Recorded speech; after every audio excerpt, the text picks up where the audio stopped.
Entering the Mayo experience. Mayo experience. Mayo experience. Mayo experience. Experience. The time is now for the 7th Annual Custy Awards. Thank you all for tuning into the celebration of insanity, as many would like to call it. And if you do want to support the Custies and support this show, because the only reason that this is happening still into the 7th year of the Custy Awards is because our good friends at Underdog are paying for this show. So what we need to do is push Underdog on you. And if you sign up using code Mayo, not only do you support the show, you get a deposit bonus of up to $250. If you ever wanted to support the show, using that code at Underdog Fantasy right now is how you will do it. Just throw on $10. Not that hard. All right.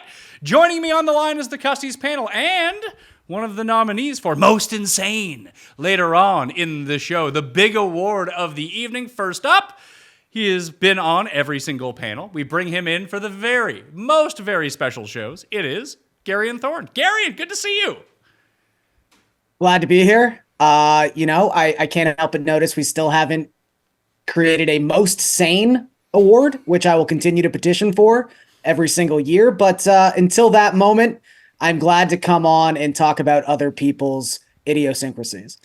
Geoff Fienberg, loser of the live Custies debate as voted on by the people. Do you think that performance and the amount of edibles that you took before, 5 seconds before we went live, affected the results this year? You know, Tim is a great orator. That is a strength. At some point, I feel there's no individual thing I can do that can compare to the totality of a year of Tim, but I am nervous. Not a debate performance, more so, voter fatigue, Tim making promises that I don't think he could keep. That would be my concern more than me losing a public speaking contest versus Tim. I still believe, something about that pizza still smells fishy to me. Because if you asked him to do it right now, I swear to God, he'd have a panic attack. But there's that. That's it. It's all in the past. We're here to vote. I thank everyone. For voting, and I look forward to it to being a successful evening. Unlike Tim, I've got to walk upstairs to a family, and some people are on the internet, so it would not be a good look. Okay. Well, I want to thank everyone who participated in the Custy Awards this year. The highest voter turnout of all time, over 34,000 votes. Individuals. We'll see, we didn't find any bot farms this year from Tim, so that was nice. So over 34,000 people voted in the Custy, so thank you so much for that. Share the show around when it comes out, and if there was ever a time to try to introduce your significant other, friends, to the Pat Mayo experience to help grow this show, show them this show. See what they think of it, all right? The man of the hour, the one whose awards these are named after. He is in studio, live with me. It is Tim Andercust. Tim Andercust. That's not my name. Feels like every year it's just like a roast, and I'm just the roastee year after year. I mean, that's exactly what it is. I wouldn't try to color outside the lines on that one. That is exactly what this is. Happy to be here. I'm happy to see how the votes went down. All right, well, let's jump right into the categories. If you missed the live debate before watching this, you should probably go watch that. And Aaron Bronstetter, Kenny Kim, and myself went through each of these categories, tried to disseminate which ones were the betting favorites to win these awards. And we got the results now. I actually haven't looked at the results. In real time, I will be revealing it. Only Paul and Rob know the results of the Custies, so it'll be revealed right along with me. Most Andercursed Miscellaneous Sports is the first category to come up. And if you are unfamiliar with the nominees of this, we'll go through some of these. Gary, and I want to see if you remember this one. Josh Johnson. Josh Johnson replaced an injured Brock Purdy in the NFC Championship game. After Tim remarked how good he looked, Josh Johnson sustained a concussion and had to be removed from that game, to which the San Francisco 49ers lost to the Philadelphia Eagles and did not make the Super Bowl. Garion? It's amazing the amount of variations we've seen of almost this exact thing. Like, John Wolford was a nominee for almost this, like, an identical reason the year prior. So just, again, now in year 7, we can look back, we can look at, legacy and patterns. And it really is just insane how often something like this pops up. Geoff, nominee number 2 are the Purdue Boilermakers. He guaranteed the 2023 Men's National Championship game. They lost in the first round to the 16 seed, the Fairleigh Dickinson. Fairleigh Dickinson? Fairleigh Dickinson. That doesn't even sound like a real team. It's a university. Doesn't sound like a real verse. Where is it? I think it's in Philadelphia. Geoff, do you remember this? Well, I remember the game more so than the prediction, but this was, I'll own it. This was what got my vote. Yeah, I don't know. Anytime those top seeds go down, they have a player who was, a superstar college player. They go on to win the national championship the year after. This actually got my vote in this category. Up next, Garion, is Robbie Chosen / River Craycraft. Tim claimed that both Robbie Chosen and River Craycraft had a good chance to surpass Jalen Waddle on the Dolphins' depth chart by the end of 2023 regular season. The duo combined for 12 receptions and 129 receiving yards, while Waddle, currently, when these votes were cast, was at 72 receptions for 1,014 yards as of week 16 when voting closed. I mean, there's a very specific memory I'll carry for a long time, which is I was actually at a Christmas party watching the game on my phone, but Tim apparently talked some smack about Jalen Waddle specifically. And then the very next snap that Waddle was on the field, he broke off a 65-yard touchdown. So there's a lot of deep history with Tim and the Dolphins' very good wide receiving core. They're no bomb squad. No one can be, but quite good, I would say, Jalen Waddle. I would like to throw in that recent. So good they put up 7 whole points in the playoffs. Hey, how many points did the Jets score in the playoffs, Tim?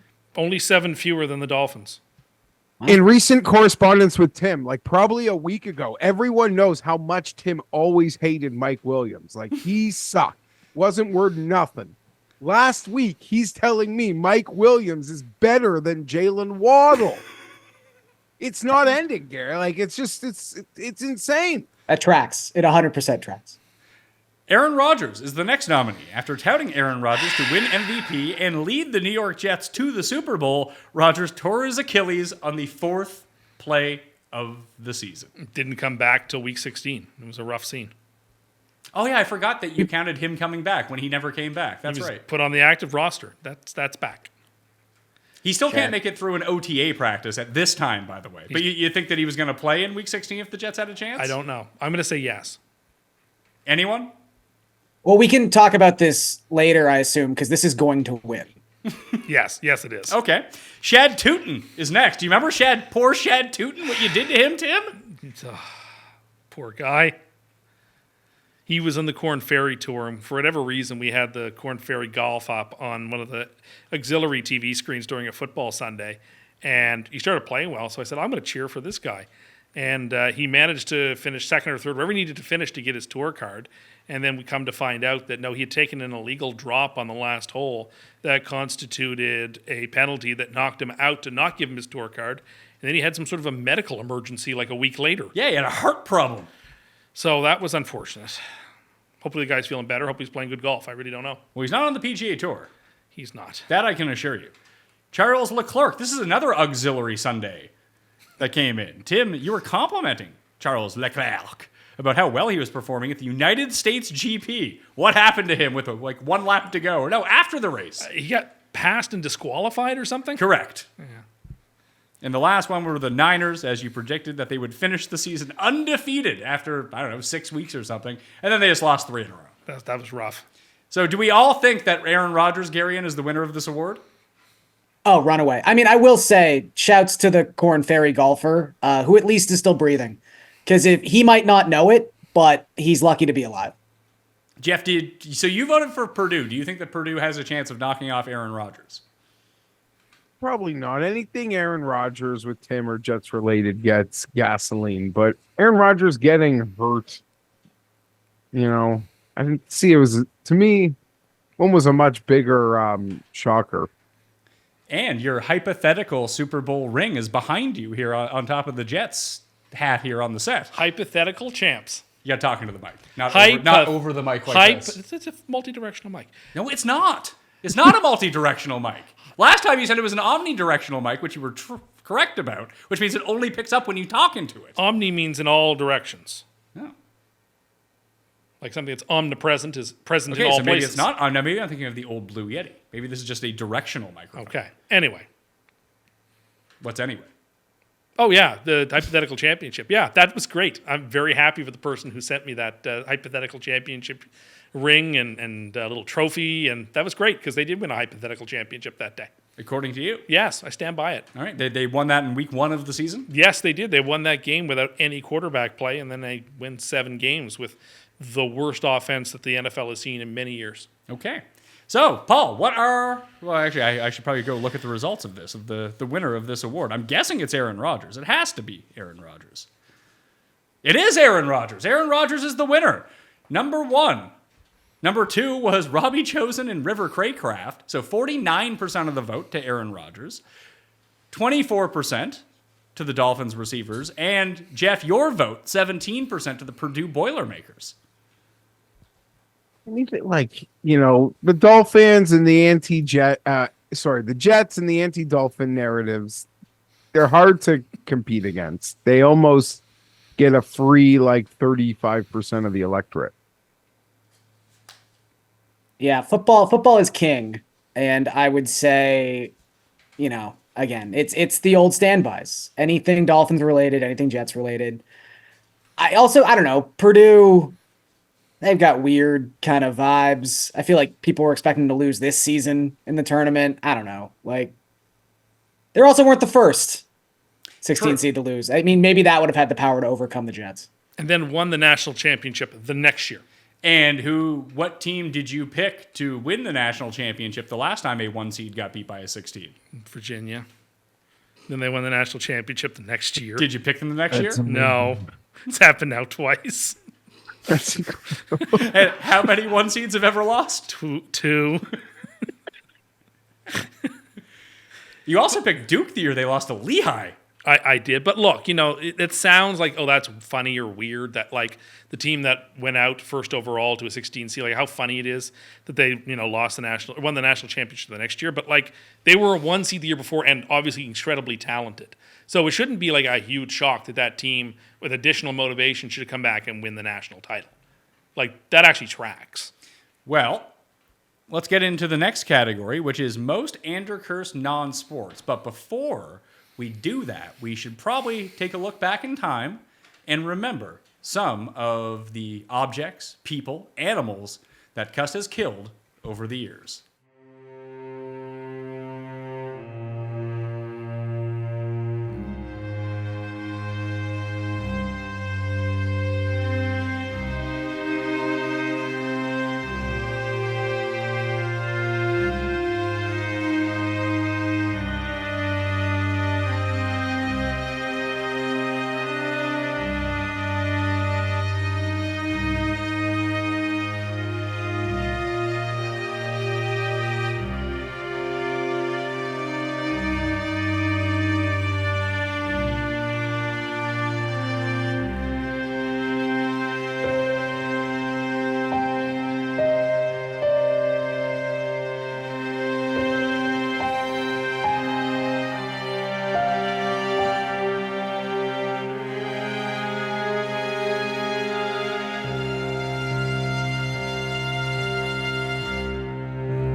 Paul, do you have the book back there? I can show off the book on the show.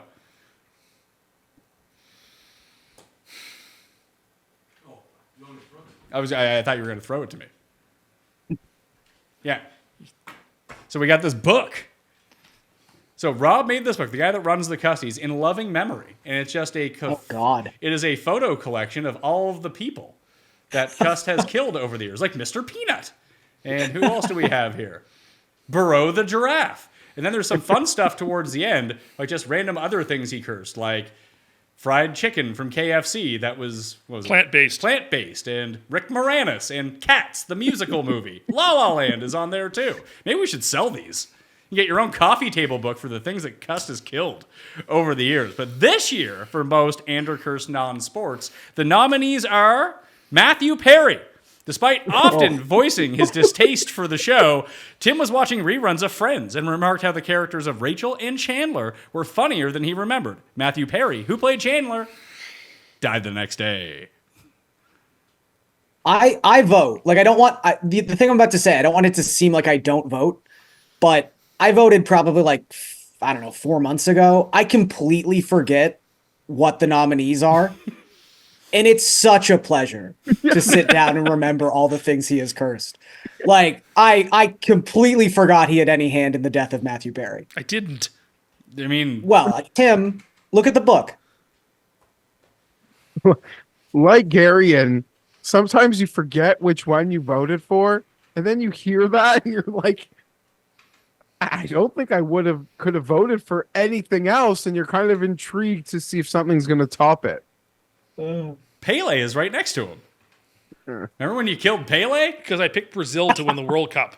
That's a bank shot claim. He was king of the soccer field. And king of Crestfield wax paper. That's right. And now he's dead, thanks to you. Number 2, La Tira Loca, Loteria Loca. a game show on CBS modeled after the Mexican game. It was claimed by Tim to, quote, look good, and he recorded every episode on your DVR soon after the show was pulled from the air and production was canceled. And I won't even watch the episodes. Why? Because, like, what's the point if I'm not going to see how the show develops? But, like, I can't delete them either. Wait, you're watching game shows for the storyline? Just like if you know the show was canceled, why are you going to, like, watch the episodes you have saved up? I agree with Tim. Network and TV, they've been on such a sketchy run that I won't even invest in a show until they're on like season 2 now.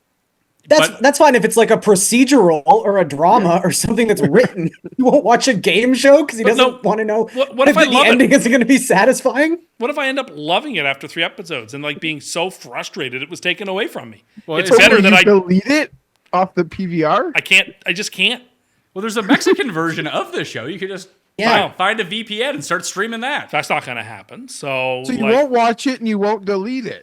like in a no man's land. He's like a serial killer who keeps a token from the thing they've killed. He needs that in his DVR to remember his victims.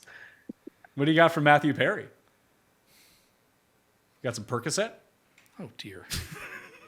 Shane McGowan, lead singer of the Pogues. Tim killed him by listening to their music. Bronstetter was angry about this one. You're not supposed to know who the Pogues are. I do though. Well, I'm not. that was the end of them. I'm not uneducated when it comes to music. He thought that you were. Well, sorry that I disappointed him. M-Power air fryers. Tim finally received an air fryer after multiple weeks of eating air fryer food on the Sunday Night Recap show. Soon after, M-Power air fryers announced a mass recall on their products. It's rough. Do you like your M-Power air fryer? I like my air fryer. I used it the other day. What'd you make in it? I made hamburgers. Don't you have a barbecue? Yeah, but it was like That drizzly seems- and rainy outside, and I didn't want to go outside in it. So like That's not I good. air fried them, and it was really easy, and they were good. No. Yeah. That's weird. What about just pan frying it at that point? Yeah. I could have, but no, I thought it Like would be clearly easier. barbecue 1, pan 2. Whatever. I just thought it would be easier this way, so I just threw them in the basket of the air fryer, and they cooked fine. Didn't they come out like crunchy? No, they were good. Okay. I don't know, man. Don't you have like an overhang on your balcony? Yeah, but it's just like the outside was like drizzly and but you're not humid, getting wet. and I just didn't feel like going outside to barbecue. It just wasn't something I felt like doing. Paul, yes. I have made a hamburger in the air fryer. Okay. Not good. Probably Okay. the worst possible solution you could have for making a burger. Microwave. Yeah, it's Well, probably a microwave step would up- be worse, I suppose. Yeah, step above microwave. I don't- Toaster. Well, it depends. would be worse. I mean, yeah. You Toaster? well, hold on. That'd you be used to worse. cook hamburgers in the toaster? No, I said that would be worse. Wouldn't that break your toaster? It 'cause of could. The grease? It totally could. So it would be a bad idea. So don't That do would definitely start a fire. it. So don't do it. I had a roommate in college who used to buy the frozen chicken burgers that you would just put in the freezer, and he used to cook those in the toaster, and it ruined our toaster within a week. That will happen. They were pretty delicious in the toaster. I bet though. they were. But no, you shouldn't do that. But the amount of batter was really That's key it, for right? keeping in the grease on that. That's it. Whereas you're not going to have that with a hamburger. No, Unless you were eating like shake and bake hamburgers. Which I was not. You strike me as someone who would love shake and bake. I do love shake and bake. It's great in the air fryer too. You shake and bake some pork chops or some chicken. Super easy, super delicious. It's great. My dad also. I haven't heard a lot about shake and bake recently, and I'm just going to put out there that people should be tracking their stock for the next couple weeks. Are they a publicly traded company? Shake and Bake Inc. I'm just thinking that company could fold because I don't think their notoriety is the highest it's ever been. So if they should be on bankruptcy watch at the moment. Jeff, you strike me as someone who may have never eaten shake and bake. No. My mom used to put that on chicken. Was it like because we used to have it in the '90s as well? Was shake and bake big in the '90s? Yes. It was all in Yeah, one yeah. bag. Super easy. It was like simplicity. It was like better than Hamburger Helper, but only slightly. But it's not like it went anywhere. It's continued to be around. Just no one seems to eat shake and bake, I guess, besides Tim. They do because people still buy it. They still eat it. Just because you But don't. you are right. I don't think I've heard or thought about it in 20, maybe more than 25 years. Well, then why don't We had you it try like once a week when I was a kid, and I haven't thought about it in 15 plus years. Like, I don't I feel really like it was- care much for pork chops. I just don't. So, like, you shake and bake a pork chop, delicious. Why don't you just eat the shake and bake out of the box then? Because that's really what you seem to like. No, it's a good. Eat it coating. like cereal. Instead of putting the bacon bits in a bowl, put some shake and bake in a bowl. Just telling you, I Go like- to town on that. Is it just breadcrumbs? yeah. that what Yeah, it was? it's Yeah. like seasoning, and it comes with the bag. You got to like moisten the whatever the pork chop or whatever. You put it in the bag and give it a good shake till it's well coated, and you throw it in the air fryer. Paul. Could you put like cheese strings inside of it and make your own matzo sticks? Suppose. I don't think it would Give coat him it an enough. I idea. don't think it would coat it enough though, Paul. You'd have to put a little bit of oil to make that sticky on the cheese. My concern would be that the cheese would just melt completely. It wouldn't like stay within the batter. Shake Oh, and yeah, bake is there's not no quite way. as firm as a batter. Yeah, It's it like wouldn't it's like hold a it. coating. It's not a batter. You probably couldn't air fry it. You could probably pan fry that though. Maybe. Would a cheese string even melt? Good question. Good question. Yeah. Probably. I don't know. I mean, everything has a melting point. I mean, at some point it would. This Sure, sounds but like I've the, noticed because my wife is lactose intolerant, so we get a lot of goat cheese, and we get like a brick of mozzarella. It tastes basically you scoff at I'm not scoffing. sheep and goat, and you think that it's yucky and icky. Yuck. Yet when you came over to my place and we offered up a cheese tray, we just didn't tell you it was goat and sheep. Delicious cheese. Best way to do it for me. Because there's a psychological barrier there. If I don't know, that's one thing. I'm like a 6-year-old in that sense, I guess. If you don't tell me that there's vegetables in it, oh, it's great. But if you tell Yeah, me, it's I like won't want telling it's like telling a kid a fish stick's a chicken finger. it. Well, With Tim. sort of. We do that with our son. He doesn't like fish sticks and he loves chicken fingers. We just tell him the fish sticks are chicken fingers. He's like, these are great. Anyway, I don't like sheep cheese. Well, you do because you ate a whole bunch of it and then remarked how great it was. What kind of cheese is this? I don't remember. We just lied to you. I don't remember. Anyway, when I don't have like Kraft singles around or anything or any like regular cheese to slice to put on my burgers when I'm barbecuing. But I noticed that when you cut off a piece of like cheddar, like normally, and you put it on top or you put like a Kraft single or whatever it might be on top of your burger, melts pretty quickly. Yes. Goat cheese takes a bit to Well, melt onto there. So as- maybe what you need is sheep and or goat cheese in order to do your shake and bake mozzarella sticks. maybe. I mean, as people know, when it comes to cheese on burgers, I like it unmelted and cold. I don't like it melted. What? I just take the cheese. It's not dissimilar to the way you're served cheese at a burger at McDonald's, for example. They don't melt the cheese, yeah. right? They just put the cheese. Apparently stri- that's how you're supposed to do it. Yeah. I like to melt it on. I mean, I like that. I like to melt it Most on people too. do, but I'm just saying I would prefer to take like I get like the Black Diamond or the Kraft real cheese slices and just fire a piece on right at the end. So the move would be to actually put your vegetables on. So I like to thinly cut jalapenos and then put them on the burger, then put the cheese over it. And when the cheese melts onto it, it kind of creates Yeah. like a dome around it. So those aren't going anywhere. Yeah, it's not a bad I like idea. that. There's I a like move. that. There's a move. There's a free tip for everyone. Why not just chop up the jalapenos and then add it into the burger mix? I don't like doing that. Okay. Nah, I like Pat's ideas better. Okay, fair I enough. see what Tim's saying, but no, that's more. I like that. It's a good summer tip. Here we are, Pat Summer Tips on the Custy Awards. Smash the like while you're here. Rate and review the podcast. If you're ever looking for more Cust Corners, now that your significant other is hooked on the Pat Mayo experience, just go to the Cust Corner exclusive feed. I'm dropping a whole bunch of, catching back up on dropping a whole bunch of episodes on there right now. And shout out to the guy who went back and watched all the Cust Corners. Garion, I don't think we've talked about this like between us, but is it nice to be tagged in those all the time? It's nice to just get a sense of what we were talking about 6 or 7 years ago. I went back and I listened to like the first 2 episodes. It's like, because again, he'd list like 6 or 7 of the main topics, but then there was like 18 or 19 things, small things that he didn't even include that I was like, oh, I remember having these conversations. My goodness. The winner. It's all just the same. It's also just, you're like, God, we're still talking about this. The thing about Cody's recaps is the most innocuous things would piss me off again today. Like, Tim calling, like waffle cones being like too pretentious. Oh, they're the worst. That's what I mean. Like, that's just, worst. like the most innocent things on those lists would still piss me off. Not even the main things. The winner of most Andercursed non-sports. Anyone have a guess? Tim? It's got to be Matt Death. Perry. Death plays. Like, nothing plays better with this crowd than Death. Jeff is probably right. Matthew Perry is the winner of most Andercursed non-sports with 32.9% of the vote.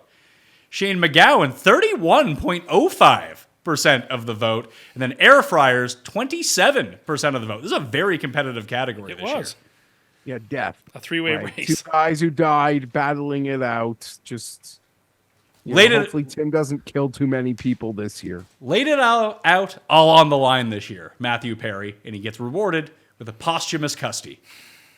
Biggest win of his career, I think, at least. Most reverse cursed. We're getting into the good ones now. NCIS Sydney. Ugh. Tim claimed it was unfathomable to him that anyone would want to watch NCIS Sydney. NCIS Sydney has set records for streaming numbers on Paramount Plus and has been one of the most acclaimed new releases of the season. Remember that ad? It was upside down. That they ran because it's in Sydney in Australia. They turned it upside down and you just freaked. Well, it's just like, what are we doing here? Like, oh, look how clever I am. I'm going to make my commercial upside down because we're down under. We're the Navy investigators in a foreign country. Then people will watch that, right? They do. They did watch it. They are watching it. I don't understand it. Are you going to get in? Because now it's in season 2. No, now that's Jeff's. Now it's gone on long enough. It's like the new Blue Bloods for Jeff. You still watching Blue Bloods, Jeff? Jeff did like Blue No. Bloods. No, it's been a while, but I'd get back into it. But I hear they're finally wrapping it up. But I'm at least it's gone on so long that I'm at least 5 seasons behind now. How many seasons of Blue Bloods are there? I think it's crossed the decade. Wow. It's like Grey's Anatomy. Tom It's like Selleck 20 on a Friday seasons. night still plays. Like the people who actually have cable like Tom Selleck. But Friday night was always the graveyard for network television shows, like dramas. Yeah, but that's why they put the show for like Old people who are home with a guy that they like. Okay. Tom Selleck on Law and Order on the streets of New York with the Reagan family. Well, it works out the same. Like people who like me, support me, and use code Mayo at Underdog Fantasy, just like the same way where people are fans of reverse mortgages, tune into Blue Blood to support Tom Selleck. Like no one put good shows. Like Friday night was a graveyard show, but I feel like they had something there and they've kept it for a really long time. Garion, I don't know if you remember this or not, but we found out that Tim loves the OC, that we were going to do a rewatch podcast of the OC with Tim. Oh, God. I would have been right there. Show me That where sounds and when. fantastic. You tell me where and when, and I'll show up. Just it seems like such a weird show for you to like. I don't know. I just did. It was on Fox. It was Well- easily accessible. I liked it. Yeah, I often have to remind myself that Tim and I are basically the same age.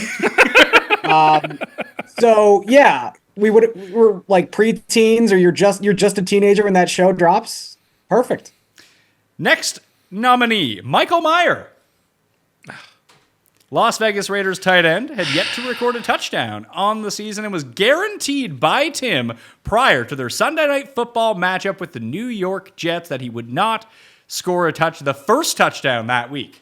Not only did he score the first touchdown, he scored the only touchdown, and it was in the fourth quarter. And so he had it to was wait the winning touchdown to beat the Jets. to beat the Jets. Yeah. Great. Fantastic. He's still a lovely player, though. I like the Raiders this year. I don't know what to tell you. I think they're Raiders good. cursed. Kind of like the Raiders this year. Bro. They're the second best team in their division. I got crushed There, I on those said it. alt unders last. I got crushed on those alt unders last year. I'm going back for more. You sure We'll see did. 'em of summer. You couldn't have been We'll see 'em in wronger the summer. about the Raiders. Yeah, week one, we'll see them right away. Right you will. away.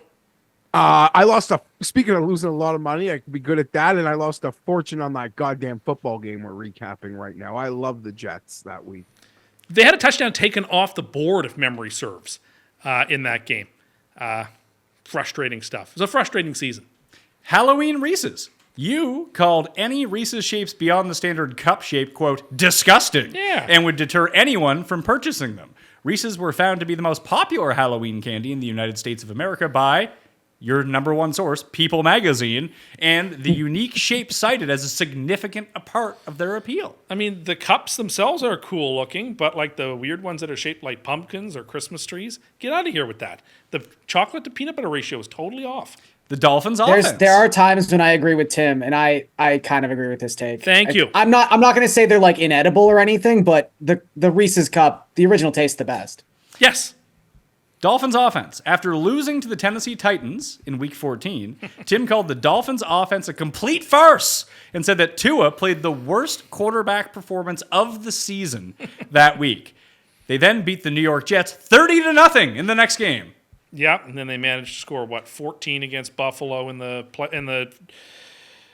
last game of the season, and then 7 against the Chiefs in the playoffs. So yeah, they were really quite an impressive offense when it mattered most. That also, Can I say I had to host my mother-in-law that night.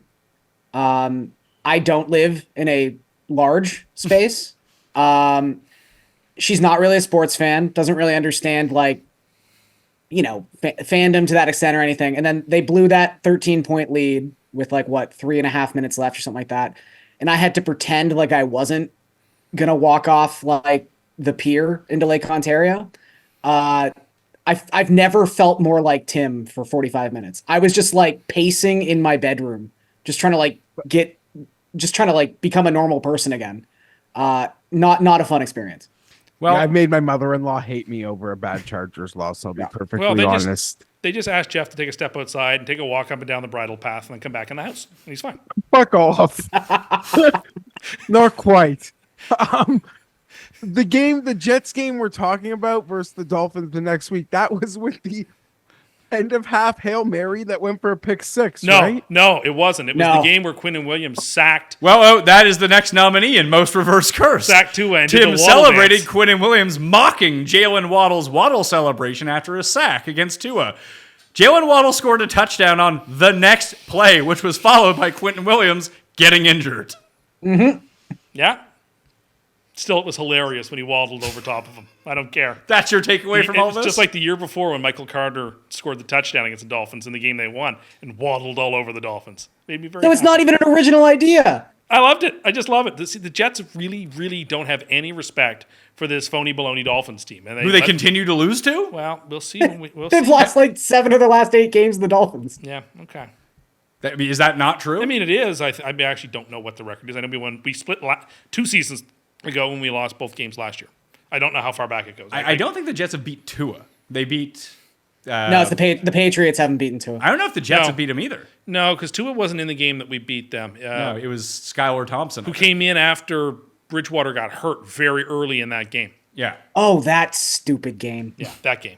That was a great game. Last one. That's the reason there's concussion spotters now, is the Bridgewater thing.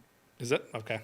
Keenan Allen. Tim claimed that Keenan Allen was more likely to tear his Achilles than gain 500 yards receiving on the season, and that he always got hurt. Keenan Allen played at least 14 games in 5 of the prior 6 seasons and gained 1,243 receiving yards through 13 games. I can honestly say, and this happens like 1 or 2 times a year, there's something on the list I have zero memory of saying. I have no memory of saying this, and I can't defend it because I don't remember saying it. He also got hurt for the rest of the season, like immediately after this poll was put up. Yeah, I just don't remember. Well, what do we think is the winner? This is a very competitive category, I think, Jeff. Yeah, what was the first one again? NCIS Sydney. Yeah, this is a tough one. I expect the vote to be close, not nearly as close as the last one. People were, Dolphins, weren't in the Jets, room to know how normally much I play- hated NCIS Sydney. Oh, You had to be in the room. I think you've expressed how No, much but you couldn't your quite distaste. No, but it's not even scratching the surface of how I really felt. You'd had to have been in the room with us week after week. I'll reveal this to Garion right now. NCIS Sydney made the podium. I can see that. Sure. I'm gonna say the Waddle thing won because it is a combination of the Dolphins and the Jets stuff, as we talked about earlier. I had forgotten even that like Quinnen Williams also got hurt on that play, which is really like just a chef's kiss. I will say though, the sneaky one in this category, I think for me, is the Michael Mayer, because it involves the Jets losing. It involves everyone getting their first touchdown bets after the Sunday night show. So people have like a fondness because they made money off of this thing. And it's extra special because Mayer's like a Notre Dame guy. So there's an element of like something Tim loves hurting him too. And the fourth quarter first touchdown is always like an even more fun first touchdown. Well, I actually think that detracts. I think it's better for the overall story, but I think in people's minds, the fondness that Garion talks about, because I won that bet as well. I know Paul won some big money on that. I think anyone who watched the show basically won money. Tailing your not first touchdowns this year, you hit 3 of them. That's a lot. It's like Paul. Every time there's a big soccer tournament, I tell him who can't possibly win, and he makes money off of it every time. He won a ton of money on Argentina at the and World on Cup. Italy the year before that in the Euro Championship, or 2 years before But the that. problem was, I didn't realize that Michael Mayer had scored the first touchdown until the next morning, Jeff, because I had already fallen asleep. Right. Yeah. And Euro starting soon, so maybe Tim's got to tweet something in a short order about who's not winning. I don't really have I don't remember who I voted for. I swear. I don't. Well, in third place, NCIS Sydney got 20% of the vote. Keenan Allen came in second, receiving 23.5% of the vote, and Garion was correct. Jalen Waddle, 26% of the vote goes to him. Still very, very close. I think people just read that Keenan Allen one and are just like, good Lord. I honestly don't remember. I'm sure I said it if it's there, but I don't remember it, and I can't defend it. Well, now we're through the prelim categories. We're into the good stuff right now. Most egregious claim of the year by you, sir. I'm just going to roll through these. The panel can stop me whenever they want to. There's a lot of these. Actually, worst take is even bigger. Cross-country skiing. Tim said he could easily compete in a cross-country skiing event. I think what I said was I could. This is cross-country. This is a quote. So what you may have tried to say and what you said may have been 2 completely different things. I think I could cross-country ski. I still doubt that. Survivor Pool. You claimed as of week 1 right about this. of the NFL that you had a 50% chance of having a perfect Survivor season in which you lost the next week. Yeah, 50%. So the other 50% hit. As someone who's actually had a perfect Survivor season amongst the group of us here, I think I'm better acquainted with the actual ability and the potential of it happening. And I was right. Just the other 50% hit. It's like saying, oh, you said there's a 50% chance that if you flip this coin, it'll land on heads. It landed on tails. What a fool. Ha, ha, ha. Well, no, that was the other 50%.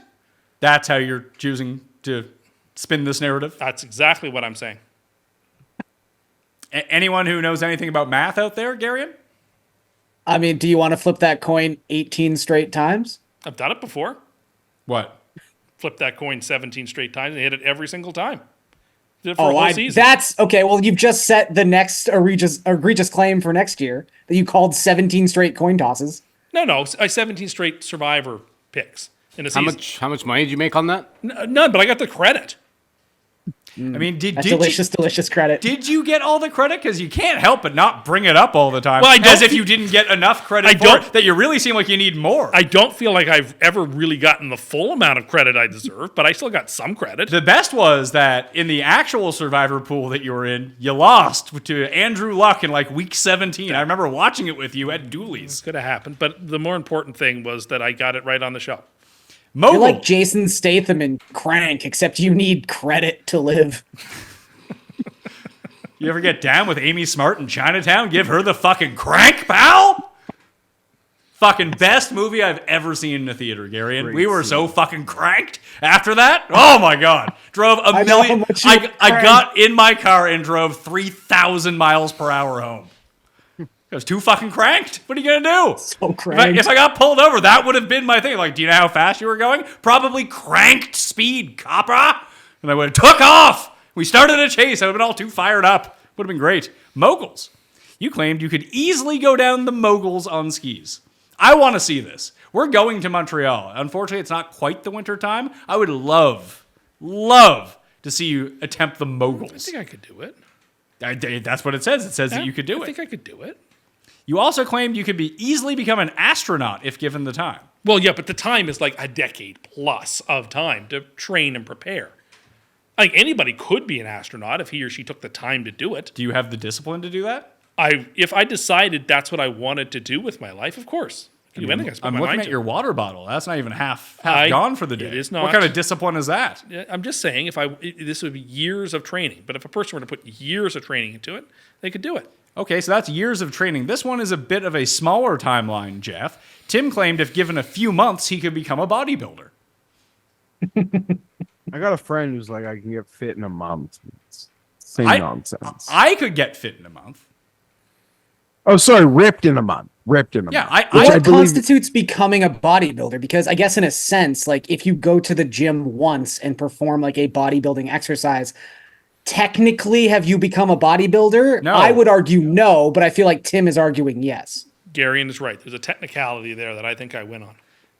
Well, that- yeah, Tim would also argue that Google Mapsing something in a different country is like going there, visiting a country in just the airport on a changeover. Well, those are two different things. Those are different things.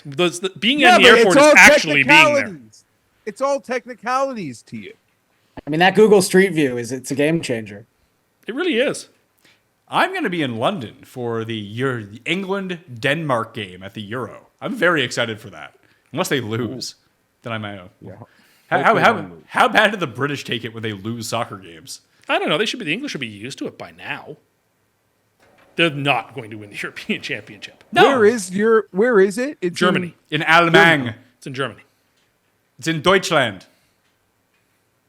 Where I've actually been. I'd like to watch it there. Germany. Is Germany going to win? Do you have any takes on the Euros? You're big on soccer. Yeah, I like France to win. You like France every time. France won the last World Cup. Yeah, but you Two pick them World Cups ago, every lost time. in the final You of the pick last them World every Cup. time. Every single Euro and every single World Cup, you have picked France to win.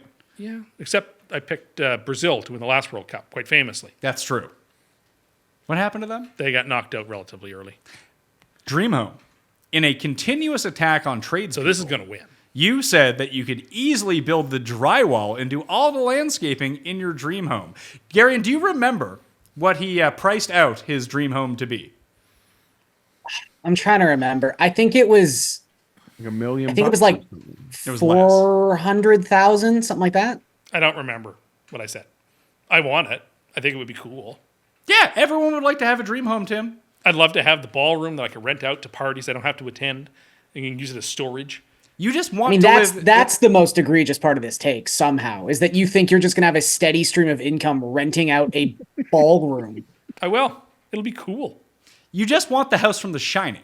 You want a hotel, is what you want. I don't. And you want it to cost less than $500,000. When priced out, Jeff, we had a contractor from Vegas, so this was an American funds, not even Canadian funds, that he estimated that everything that Tim had said, without the land itself to build it on, or any of the landscaping, just the raw materials and labor to build the home that Tim wanted, with the square footage and the details, was somewhere around $21.5 million.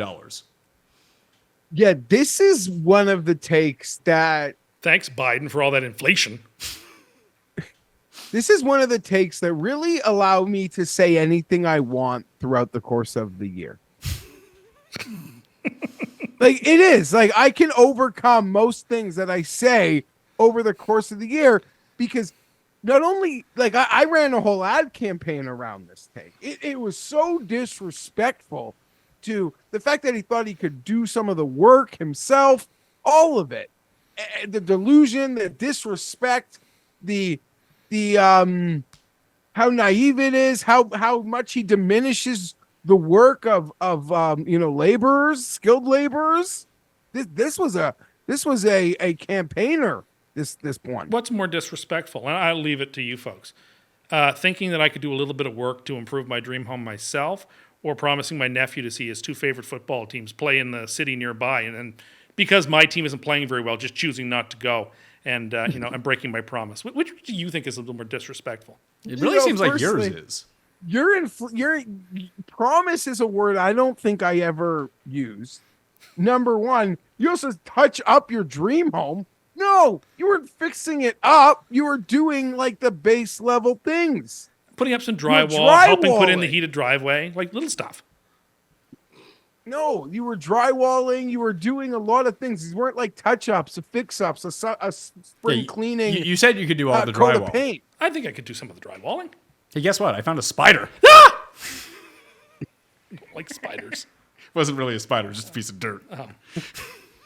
Tim, have you ever done any like landscaping work or like carpentry? I've assisted. What does that mean? Like you watch your dad cut your lawn growing up? Carry stuff. I've cut lawns, but carrying the drywall in and watching it being measured and cut and like holding things in place. I've done that. Do you even have the tools that would be required to do something No, like but that? you can borrow those tools. From the library? You can go to Home Depot and borrow tools. I think you can rent them. That's what I mean, rent. They're just like, here you No, go. when I say borrow, yes, I mean rent, of course. Weren't you in the running to be on Canada's Worst Handyman? There was a time where my handy skills were not good. And you think they've improved since you've done nothing over the past 20 years? I don't know if they've improved, but if I've got nothing but time on my hands and it's my dream home, I try to get it right. The shuttle drill. You claim that you would be good at running the shuttle drill. Can you? I don't remember saying that. I'm sure I said it. I don't remember saying it. Can you tell us what good would be? Completing it? That would be good. I guess so. I don't, honestly, I can't really defend this take because I don't remember much saying about it. It must have been an offhanded comment I made. I never thought about it again. So I can't really defend it. F1 driving. You claimed you could easily drive an F1 car if given the opportunity. What I said was I want the opportunity to drive an F1 car on like a track that's wide open and like an old F1 car that, you can like test drive and drive around. That would have been a lot of fun to do. Yeah, you said that you could do it. You just get in the car and you drive. I'm not like going to drive in the middle of an actual Grand Prix where there's a bunch of other F1 cars around me. Okay, so Geoff, we were returning home because I hurt my back playing golf about 2.5 weeks ago. And Cust was afraid to drive my Volkswagen Atlas because it was too much car. Yeah, I don't even know. Sometimes he does this thing with the F1 take as if it's about equality. I just want to try it. Everyone deserves the opportunity to experience this. Like, no, that's actually not how it's supposed to work with something like that. There are places where you can go to rent an old F1 car and go on a track. It's like €500 for 10 laps or something like that. But the thing you have to realize, which I didn't know about F1 cars, is you can't go slow in them. They don't work if they go slow. The brakes don't work if you go slow in them. So you have to drive them fast, which you're too afraid to do. It would be a safe course. You couldn't fit in it. I couldn't. That's fit a challenge. In it. That would be a challenge. This was because I was on this show and I remember that being my number one talking point. Believe me, I specified I also probably couldn't get into an F1 car, but I think that is the biggest contributor to this not being a thing.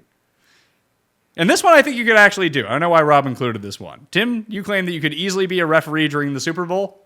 After seeing the refs in the NFL, I would agree. I said that sort of offhandedly making a joke because Geoff constantly claims that his dad could be an NFL referee in terms of like spotting the ball where a punt goes out of bounds or walking the chains out.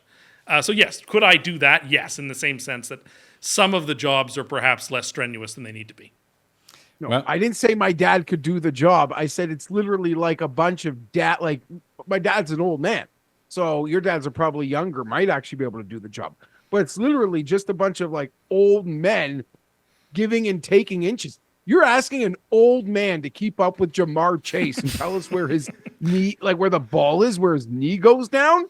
Like, yeah, man, your dad's racing Jamar Chase. Fuck off. Well, we have a winner of this category, and it is what you thought it would be. The Dream Home is the winner. Only 27.5% of the vote. Astronaut was second at 19% of the vote, and Survivor Pool came in a healthy third with 16.6% of the vote. Worst take. Okay. There's some good ones in here.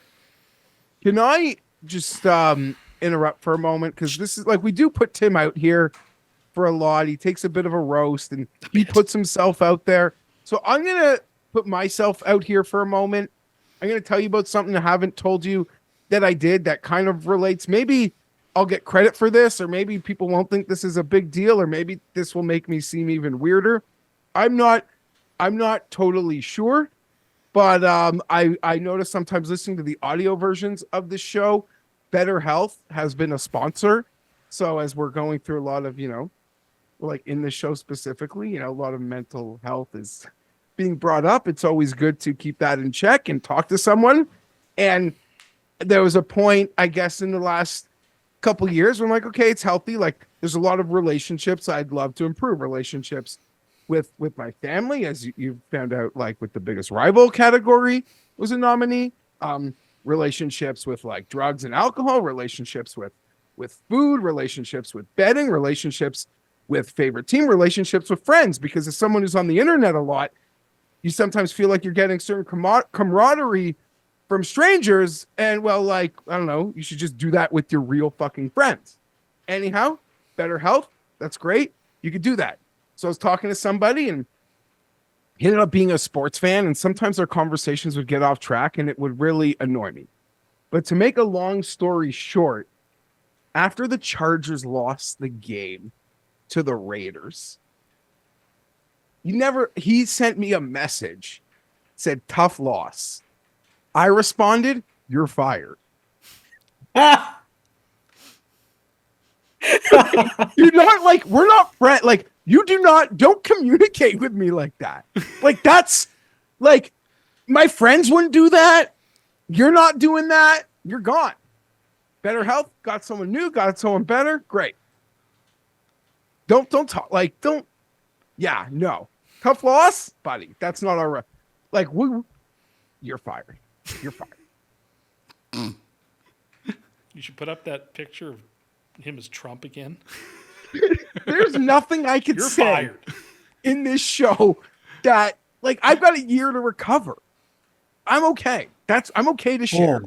It's okay if you reach out to family members of the Chargers ownership who aren't friends of yours to make comments about the team. But All I requested, you know what? That was a tough morning. I said, if you have any guts, this was even before the game, you're gonna leave Staley at Logan today. It was something along those lines. I regret that because there's never been anything like that in our interactions. It's always been great. It's always been peaceful. It's always been go Demon Deacons, Willie Zalatoris, Cammie Young, Demon Deacons golf. We like to soft land, and unfortunately Gates got snubbed for the Hall of Fame. So we're going to have to wait a year before we, meet up again. But that is what it is. But yeah, so just as Tim, we do like almost 2 hours of like all these categories. I get one. Tim puts himself out there. I figured I'd throw him a bone, give him something to campaign on next year, whatever. There, I'd let you guys know. The Pat Mayo Experience is sponsored by Better Help. Sometimes you need to get something off your chest. Lord knows I do. And one of the biggest things that can cause is big stressors in our life. Whether they're big or they're small, bottling it all up can really start to affect us very negatively. And therapy is a safe space to get things off your chest and figure out how to work through whatever's weighing you down. And it's helpful for learning positive coping skills and how to set boundaries and really start to affect your life in a positive way. And it might even be some stuff that you're not even really thinking about that you can unlock and really start to improve your life for the better. So if you're thinking about starting therapy, give BetterHelp a try. It's entirely online, designed to be convenient, flexible, and suited to your schedule. Just fill out a brief questionnaire to get matched with a licensed therapist and switch therapists at any time for no additional charge if you're not liking it. So, get it off your chest with BetterHelp.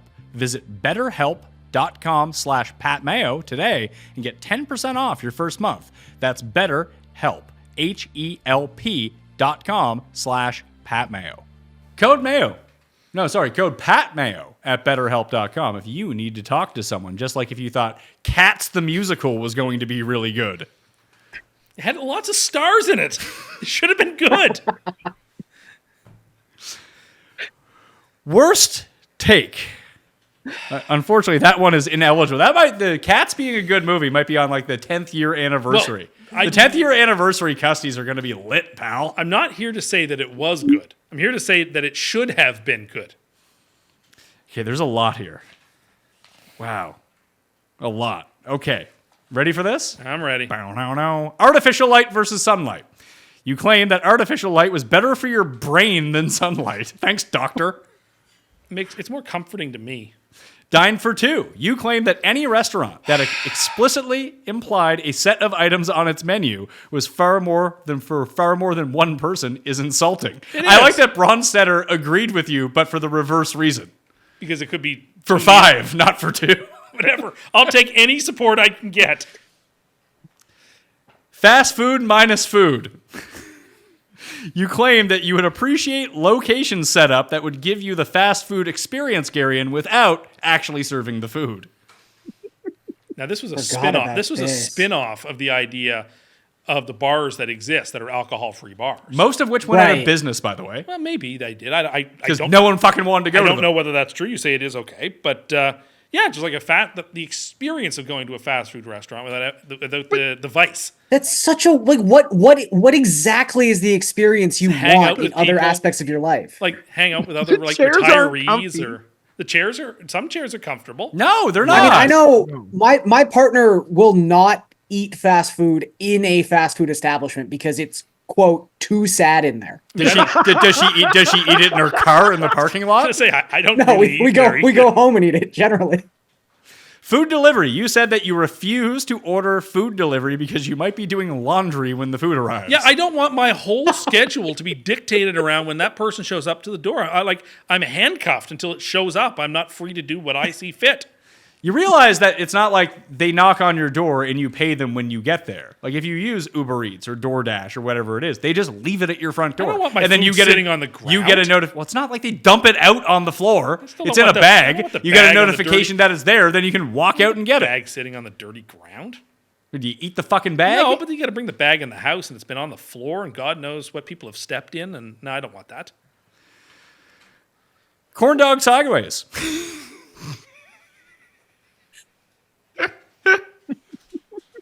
Tim eats his corn dog sideways and claimed it's the preferred way to consume them. Oh, what do you have here? You have orange juice? He's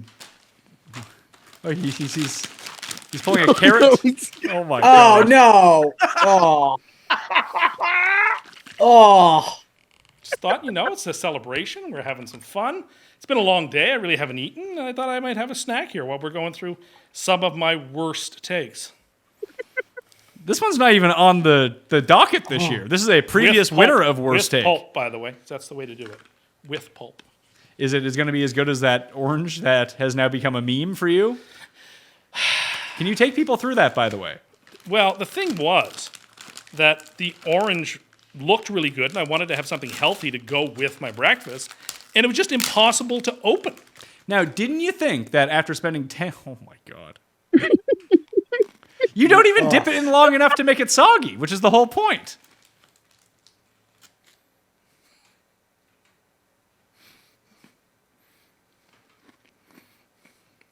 You don't even seem like you're enjoying it that much. You really don't. It seems like it's kind of disgusting. It's delicious. It doesn't seem like it. My side hurts. I don't want any Oreos. Thank you, though. Paul, do you have the picture of the corn dog? There we go. That's a Custy winner written all over it.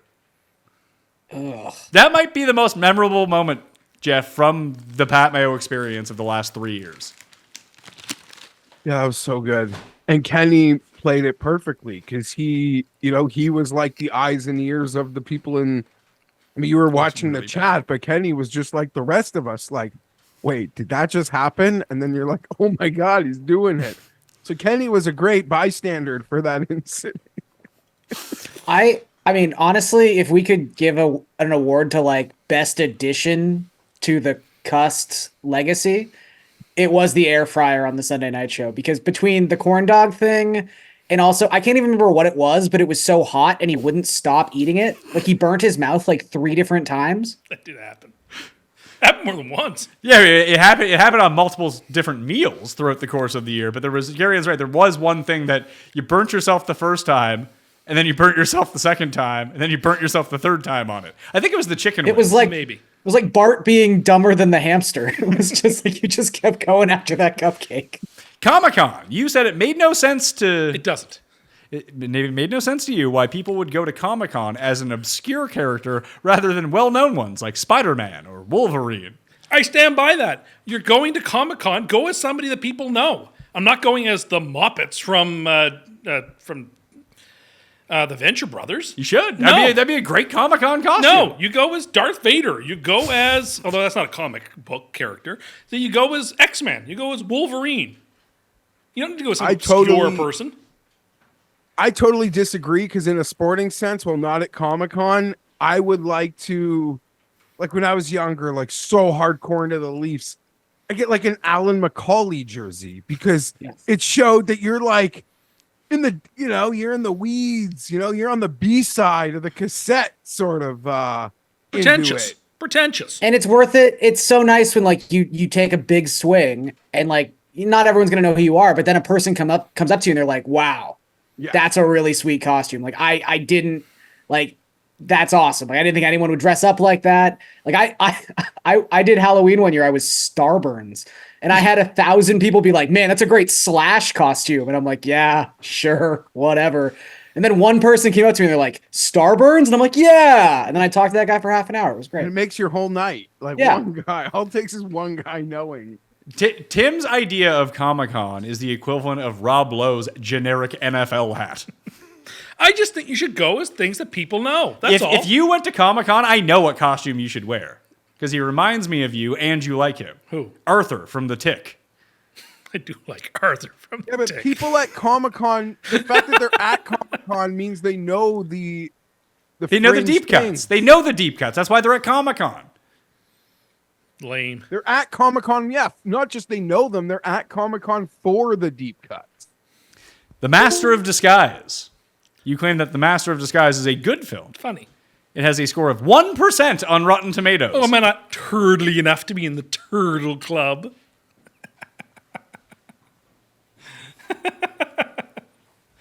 I don't even think Dana Carvey thinks that movie's funny. I think it's funny. There are lines. There are moments. Unplugging appliances before leaving. It seems like you've stopped doing this after being shamed. I still do it with certain things. I have to. List them. The kettle, coffee maker, the toaster, and that's sort of basically the main things. Things that I'm concerned about something happening. In case just on the off chance I forgot to turn it off or something. I don't know. I'm OCD about it. I get that. I'm not comfortable. I would not be able to comfortably leave the house knowing my toaster was still plugged in or the coffee maker was still plugged in. So you're not unplugging your TV or microwave anymore. I will if I'm going to be gone for a period of time. Microwave's hard. I really can't get to the plug. But like the TV, I'll unplug because like if there's like a thunderstorm while I'm gone, there's a power surge. I don't want it ruined. Same with my computer. I'll turn it off. I'll power it down so that I don't have to have it plugged in because I don't want a power surge to ruin it. Because like you, I don't save everything to the cloud. Yeah, Tim has this whole, we'll save this for another Cust Corner. I save it to my documents on my computer. So what happens when your computer gets ruined? Well, that's why I've been emailing stuff to myself. And where do you think those emails are stored? Apparently, they're on some sort of cloud apparatus. Like, what do you think? Like, there's a section of your hard drive that has all of your emails on it? Just when my email is 20 years old, so it wasn't always on a cloud. It's been on their server. Whatever. Anyway, whatever. I just feel more comfortable with being on my computer. Making some noise over there? Evidently. Got a case of the squeaks on the go? Evidently. Would you like an Oreo? I would not like an Oreo. No, thank you. No, my kids would like an Oreo. Well, you can take them home with you. I'm not. I try not to feed them sugar after 5 p.m. Well, you don't have to give them to them this evening. That's true. Take them home with you. No, I think you should keep them. I don't want them. You bought them. But I will eat them, and I don't want to. And you have orange juice to dip them in. The orange juice is coming home because you don't like pulp orange juice anyway. I do not. I don't drink orange juice anyway, so. I like it as a treat at like if you're going out for breakfast. That's the only time I really actually have it, unless I'm like dipping it with something. What other things do you dip in orange juice besides Oreos? Anyway, doesn't matter. Toast. Oh no. Toast? Toast, like a breakfast. Yeah. I'll dip the toast in the orange juice.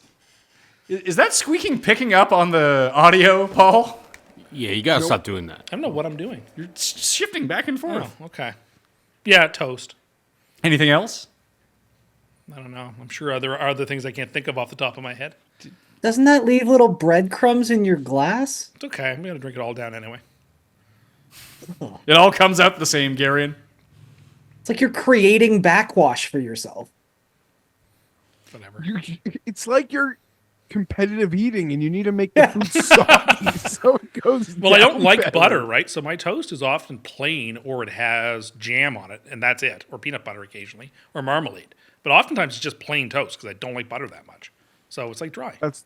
That's why you're so happy when you go to the diner and can steal from the wheel of condiments. They have good condiments there. They don't have good condiments They there. do. That's the whole thing. Some places have the good stuff, like Kraft. Kraft isn't the good stuff. That's the good stuff. No, it's not That's the like good your- stuff. that's There's like the your- cheap stuff. That's your like top shelf marmalade. It is. It's not. It's the best peanut butter too. You can't get better peanut butter. I've tried all the various types of organic peanut butters and like the ones that you have to stir because they separate or whatever. Oh, I hate that. I do Kraft hate that. peanut butter is top notch. I won't argue that. The green, Yeah, this the is- green Kraft peanut butter. That's it. Yeah. That's elite. Yeah, Those A1. teddy bears. Yeah, A1. I agree with that. Thank you. Do you guys drink orange juice? The only time I ever have orange juice is if I'm at brunch and I'm drinking mimosas. Yeah, if I'm at a diner or something, but there's not like orange juice in my fridge. No. Retirement home. Probably a lot of orange juice there. You claimed that a retirement home looked very appealing because the people in the commercial seemed really They happy. looked really happy. What commercial advertising a product do the people look felt upset like- with? I felt like- let's go to McDonald's. Oh, fuck! It seemed This sucks! it seemed genuine, okay? And like then there was this Acting! there was another home where like they were like doing Olympics. Like they were like competing like an event. Anyway, just looked like they were having fun. I think there's worse places to be than a good retirement home. Not a nursing home, a retirement home. Do you watch infomercial like testimonials and be like, holy No, shit, just a lot of that the shows that I watch happen to have commercials for like retirement homes. Oh, when you're watching Newsmax all day, that's what's going to happen. No, like if I watch like the 5 o'clock news or whatever, these things come on. The 5 o'clock Newsmax. Oh, and you watch The Five? Well, no, I don't. No, when I watch like local news. Heated driveways. You claimed it was ridiculous that heated driveways are not more common. Yeah, I'm not against heated driveways like you. I'm for heated driveways. You're against them. That's a weird take. Oh, I just said they're too expensive and they're not worth it. It depends That's where you why. live. That's why people don't have it. It depends where you live. It does. If you live in Phoenix, you're right. It doesn't make any sense. If you had it here, it would be nonsensical. But when you need it, it'd be really good. It's like a generator. You're not going to use it very often, but if you need it, you're glad you have it. No, that is two completely separate things. Nothing in your home can work if the power is out and you put the generator on. So you keep your fridge going and you have things to do, like have heat. Well, your power It's is out. dangerous to shovel a lot of snow. People have heart attacks. They get injured all the time. Then why wouldn't you just buy a snowblower for approximately 1/100th of the cost? Well, I'm afraid of snow blowers. What? I'm afraid I'm going to get hurt by them. They have those blades. They're sharp. I'm afraid like I'd trip or something. You trip into Jeremy the Renner? like you trip into the I snowblower. don't feel comfortable with them. They kind of scare me. I'd rather just have it so that it just melts all the snow for me. What about lawnmowers? They have blades. Yeah, and I am very cautious with lawnmowers. What is your lawn mowing attire? Safety glasses, earphones or earplugs. And then if I don't have any anymore, but I used to have a pair of steel-toed boots that I would also wear. But I don't have those anymore. You're talking like a push mower? Like the ones where you start it and you hold the throttle down like in the handle, and then it sort of walks behind you. And you let it go to stop the wheels from engaging so you can turn in the directions. Well, like you pull like a gas one. You pull the cord to rev exactly, it. exactly. You got to take a page out of my grandfather's book. You cut your lawn with no shirt, in briefs, and black socks. Well, the important stuff is the eye and the ear protection, because like little rocks can like hit you in the eye when you're doing when you're mowing your lawn. You've got to have eye protection on, even if you're just wearing sunglasses. At least you're wearing something to protect your eyes. You don't want to wear sunglasses. Just like when you golf, you don't want to wear sunglasses. Oh, I don't know. And you get bad tan line. You don't want that. That's why I don't wear a hat when I golf. Bad tan line. That's fine, but you're also not a professional who would be getting God knows how much money from True, wearing a hat. but you wear a hat. I like You're them. not bald. What the fuck are you wearing a hat for? Because they're comfortable. I like them. Just go like this. Keep the sun in your eyes. Furrow your brow. In a vain attempt to understand the situation. Exactly. You can just see what's going on. Yeah, then you get bad hat. You look like Stuart Sink. Actually, our friend would look like Stuart Yes, Sink. he He has would, the same not me. haircut as Stuart Sink. Anyway. No, he's a bald. I get why he wears Anyway, it. heated driveways are good. I stand by them. It's a frivolous luxury. You say so. But why don't you have one then? I don't have a driveway. Oh, so you can't afford a home, but you want a heated driveway? I think they're a good idea. He also doesn't have You a know, lawn. from full-size candy bars to heated driveways. Full-size you got candy some bars, it's so weird to be against full-size candy bars. You for don't Halloween. even give them out. As you're Mr. Full-Size Candy Bar, you didn't fucking give them out. I don't live in a house where people come door to door. Paul? When's the last time you cut your? I'm going back to the lawn though. When's the last time you actually mowed a lawn? Because your years dad ago? Doug, he Three- seems like a guy who mows his own. lawn. No, 3 years ago. I used to do it pretty routinely. Oh, I just got my new barbecue sauce got delivered. Oh, nice. Got Japanese barbecue sauce. That sounds good. I buy Kraft barbecue sauce. Oh my god. See again, the bottom of the It was barrel. on sale the other day. Of course it was. So I'll eat the shittiest barbecue sauce possible because it was on sale. Also, you need a heated driveway. But I won't get one, but you need one. That's your take? I stand by it. Hungry Man dinners. Geoff, Tim said everyone enjoys Hungry Man dinners and that they should be a staple of any diet. Now, I would say any bad diet, then yes, you would be correct. I don't remember quite being that. I mean, I like them. I think they're good. I don't think they should be the staple of every person's diet, but they work when they're on sale. They're pretty good. I've never had one of those things in my entire life. Oh, they're good. And I will eat from the frozen aisle. But I've never pulled that. They're terrible. They're absolutely awful. When I was like 11 or 12, you see the commercials and you're like, that looks fun. That looks good. And, then divorced dad. So occasionally we'd get some Hungry Man and like just the worst. Absolutely terrible. I mean, you can, instead of getting Hungry Man dinners, you can get Factor meals. Code Mayo50 for 50% off your first order. Much cheaper. And that's fresh food that will come directly to your door. Well, as you know, I get it. Delicious. I've long been an advocate. I get Factor too. They're quite good. Yeah. I've long been an advocate of freezer to table or to microwave meals, not farm to table, but freezer to microwave. So this one, I knew it would cause a stir, but people were mad about this take. You said that anyone who uses a computer mouse instead of a keypad on a laptop must be on dial-up internet for how far behind the times they are. Do you stand by this take? Yes, I do. Okay. Yes, I do. Do you think that's going to end up on the podium? Probably. I mean, we know what's going to win. There's No way. You made the claim that the corn dog thing was the craziest thing ever. I mean, in my mind. How doesn't that win? Halloween night. Tim, you said that you'd be terrified if someone knocked on your door Halloween night past 8 p.m. Oh, yeah. At 8 p.m., the lights go off, the doors get locked. That's it. Done. Finished. It's late enough. Goodbye. Geoff, what's the latest that you got this year? I think like 9 was the latest I got.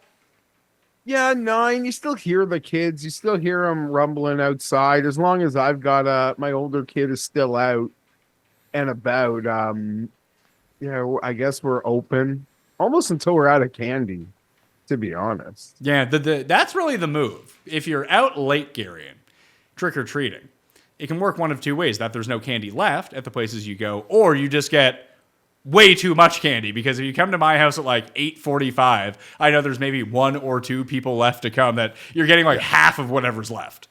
It's true. Yeah, Good point. it's a real hit or miss kind of situation, but the highs are very high. Yeah, you can cash in like jackpot big on candy. I'm sure you could. By coming in late. Eight's getting late, though, It's really not. in my opinion. It's getting dark. Like, it's enough. It's already dark. It's October. Yeah, it's enough. TaskRabbit. Gary and Tim claimed that TaskRabbit was impossible to use and that most people could not figure out how it works. This tracks. I mean, again, just Tim's ongoing battle with very, very user-friendly technology. What was it specifically about the app that just confounded you, Tim? Don't know how it works. Don't know how you... Did you even download it? No. I don't want to put my credit card information into the system. You don't have to pay to You download have it. TikTok on your phone. You realize this. Yeah, but I don't have an account. That doesn't matter. It's on your phone. It's not my credit card information. You don't have that stored anywhere? You have no online banking? I do have online banking, You've downloaded but TikTok? not on my phone. Yeah, Tim downloaded Oh, TikTok. I'm hooked on it, Jeff. It's awful. It's just you're awful. How often are you watching But TikTok? hold on a second. On Fox News, don't they tell you that your phone's being rated? I don't know. I don't really watch Fox News, Yeah, Jeff. it's all Newsmax. They don't go to that one. I don't watch Newsmax either. Crazy person.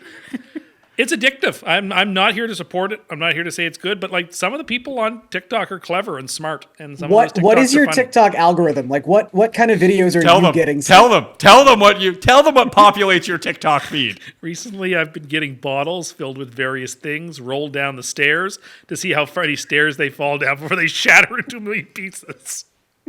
So you're autistic. Like, and you get to see all like the cool colors that come out, and like which bottles will go further than other bottles. So I've been getting a lot of that recently. What else? It cycles through various television shows. For a while, it was like nothing but Family Guy clips, and they all went away. Then it was nothing but Sopranos clips, then they went away. So it cycles through various TV shows. There was Young Sheldon clips. Now, I was watching quite a bit of Young Sheldon at the time. You are young Sheldon. So- You're medium Sheldon. So I was watching quite a bit of anyway, so like various shows come in and out. I'm getting a lot of like golf swing reel TikToks. Can't watch those. I've been watching Don't so watch. many of them. Don't watch the. Don't. You They make have the so many mistake- good advice. That's the thing. But this is how I ended up with the yips like 2 years ago. That I clicked on one. I was like, oh, that's a pretty good tip. I'll try to remember that. And then my entire Instagram feed was populated with golf tips, and I watched all of them. And then I couldn't figure out what I was doing anymore. So I'm getting a lot of those too. Here's what you got to do. Here's how you got to do it. And I was like, oh, that's interesting. So yeah. Paying on an app. You refuse to pay on the app itself when purchasing food at restaurant chains. Correct. I will pay at the door when I get there. I choose the cash option if it's an option to ensure that I pay when I get there. Power Slap on Rumble. I don't know that it's on Rumble. I've never seen it. That was also on my This is what TikTok you heard. page. No, this is what you heard. Tim claimed Power Slap was an extremely popular event because he often saw it on TikTok and heard it was being broadcast on Rumble. Correct. So that is exactly what I heard. Apparently that's true. Because you heard it on TikTok? Yeah, and apparently it's a big deal. Like, wasn't what's his name from UFC like fronting it? Yeah, Dana White fronts Yeah, it. it's a pretty big deal then. I mean, there's a lot of things that he probably fronts. I don't know. Anyway, it just seemed like it was a big deal. Very difficult. I mean, The Rock fronts the XFL. Do you think that's a big deal? The XFL is infinitely more popular than Well, it's Power not even Slap. that called that anymore. It's the UFL. But right? like that actually does ratings on TV. It's on my Twitter feed all the time for some reason.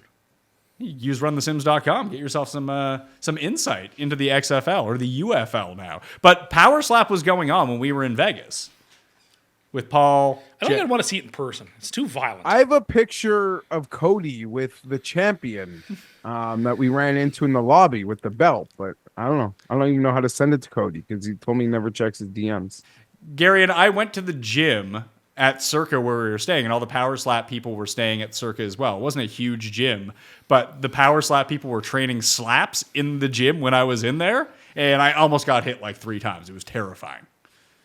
Do they just like intensely train one arm? No, they were like actually like they had a coach. One guy had a coach who was with them, and the guy was wearing a button-up shirt. And every time that he would go to do his slap, he would take off his button-up shirt, put it like hang it on a treadmill, get his like rotation going for his slap like his coach told him. He'd get one big slap, then he'd put his shirt back on, and then like 5 minutes later he'd take off his shirt again. I mean, these professional athletes, they're suckers for a ritual. Paul would know this better than anyone. Is Power Slap actually popular? Because it doesn't seem like it's very popular, Paul. No, Dana White's just like a pathological liar, and he like the other day he was saying that it was bigger, that they had a bigger social media following than Real Madrid when he was on some podcast, and then like everyone just like, well, no, Real Madrid has like 100 times as many followers as you on all of these different social media platforms. Like it's his baby, so he just lies about it constantly. So Tim probably saw something from Dana and then was just like, oh, he's a businessman. He's, not going to lie to me. And then it was just like a bold-faced lie.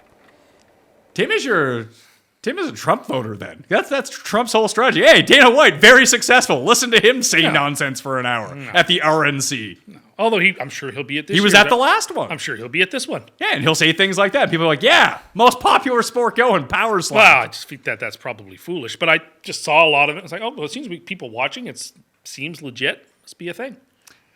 It seems like it's a tack on with the UFC. I mean, I'm not the one who's on Rumble all the time. I mean, go to the source itself. Jeff, do you watch a lot of Power Slap on Rumble? I've never watched Power Slap one time. It was on the next morning. The replay of it was playing in the hotel when we were there. Because the circuit had the rights to play Power Slap. That's where they were all staying there as well. Yeah. NFL referee experience. Tim said that NFL referees were largely too young, and the league would be much better off if they were older and more I experienced. feel like that must have been a sarcastic comment I made. Because I don't agree with that. I think the opposite is true. Okay. QR codes. You claim that QR codes were impossible to use. They and are should be banned. They are impossible. I don't like them. It seems like the move towards them is beginning to ebb because you don't see them proliferating at the rate you would expect them to. Not that they're going to go away. I wish that they would. But I think we've won the battle on this one. I think you Can I assume that this is in direct reference to having to use a QR code to get a menu at a restaurant? Of course it is. Okay. I will say there's been a viral tweet going around the past couple days that would side with Tim on this, where people seem they want menus. They want menus in their hands. I can see that. There's every now and then there's a few things where the technology comes out and there's enough resistance against it that the old technology sticks. Tangible books are one of those things. They didn't lose the battle against ebooks. They're kind of winning the battle, if anything. Oh, I don't know about that. I feel like audiobooks have really taken a crack There's at still both of them. pretty good evidence to suggest that the ebook, the e-readers didn't quite win the way that people thought they were going to. No, but I think it's because audiobooks came along and then people just decided to gravitate towards audiobooks. That over may either. may happen too, but I still think like books are not going to become like newspapers, is what I'm trying to say. I would tend to agree. They're not going to lose that battle, and I think menus are going to win that battle too. I think they're going to, even if there are more and more QR codes, menus are going to stick around for the whole of our lives anyway. Sure. No, I would agree with you, but QR codes aren't just menus. No, but QR codes for menus are what really frustrate me because I don't have to use the other QR codes. Like they don't insist that I have to use them. But like the menus, like it's an inconvenience to me. Did I tell you I brought my kids to a restaurant the other day, and do you know who our server was? No, A robot. I don't like that. My kids had food brought to them by a robot. Why wouldn't you like it being a robot? Because you don't like interactions with other humans. No, I don't want a robot doing things. I want a But person you know how doing you have a fear of going to a restaurant by yourself do I have to and tip the being robot? judged by The person comes and takes your order, and then the robot brings the food out. But for like, you. do I have to tip the robot too, or does the robot get tipped out from the amount? You see, I mean, for someone who wants everyone to spend crazy amounts of money on heated driveways, you can't give the poor minimum wage worker a tip. You can, but like, let it be the worker. I don't want a robot. It was awesome. But Tim, the kids again, fucking this- loved this- the robot. This falls right into all of your least favorite parts of the food service industry, where a robot's not going to judge you for ordering a two can dine I for just one don't person. like the robot. A robot's not going to judge you for eating at a restaurant by yourself. I don't like the robotization of things. You don't have to take out your podcast headphones at the table when the robot comes. Yeah, that's right. I just don't like that. I don't want it. I don't like it. Are you scared of robots? A little bit. Why? It's just What do you think robots are going to do to you? They're up to no good, is what they're up to. How do you know? They seem like, honestly, my interaction with robots are always just helping. No, like they're not like Rosie the robot from the Jetsons. I don't think that they're funny and friendly. Like I just don't trust them. Don't trust robots. What do you think wins this one, Jeff? It's not as big of a runaway as you think. It is the corn dogs. It's going to win. Corn dogs is the winner. Yeah. Corn dogs got a lot of hype. 26% of the vote. Hungry Man Dinner is number 2. People do That's not like surprising. Hungry Man dinners. What put corn dog? I mean, other than the obvious, the visual aid. It just you can't compete with that.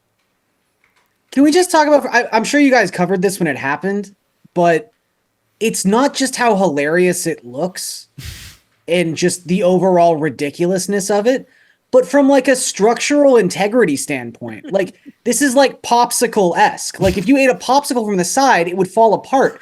Like you're gonna get halfway down this corn dog and the other half's just gonna fall on the ground. I don't chew on popsicles because they're cold. And Do they hurt your teeth? I just don't like to chew on popsicles, so that's not quite the same thing. And I don't He's like afraid the stick chewing. is going to break his yes, mouth. exactly. That's That's what he said. exactly what it is. I don't want to chomp into the stick and it like break my mouth or hurt me in some way or splinter. I don't want that. I don't need that. Do you know how But bad like, do your you teeth consciously have to take be? small bites so that you know you're not like eating over half of it, so the other half won't fall off? It won't fall off. It'll be fine. Number 2 was Hungry Man Dinner. Number 3 was the computer mouse with 14% of the vote. Whatever. I'm sure those people all had to use their dial-up internet and their AOL online for the 30 minutes of internet they have a week to make that vote. I mean, after seeing your screen time report, that maybe you should go back on dial-up internet with times.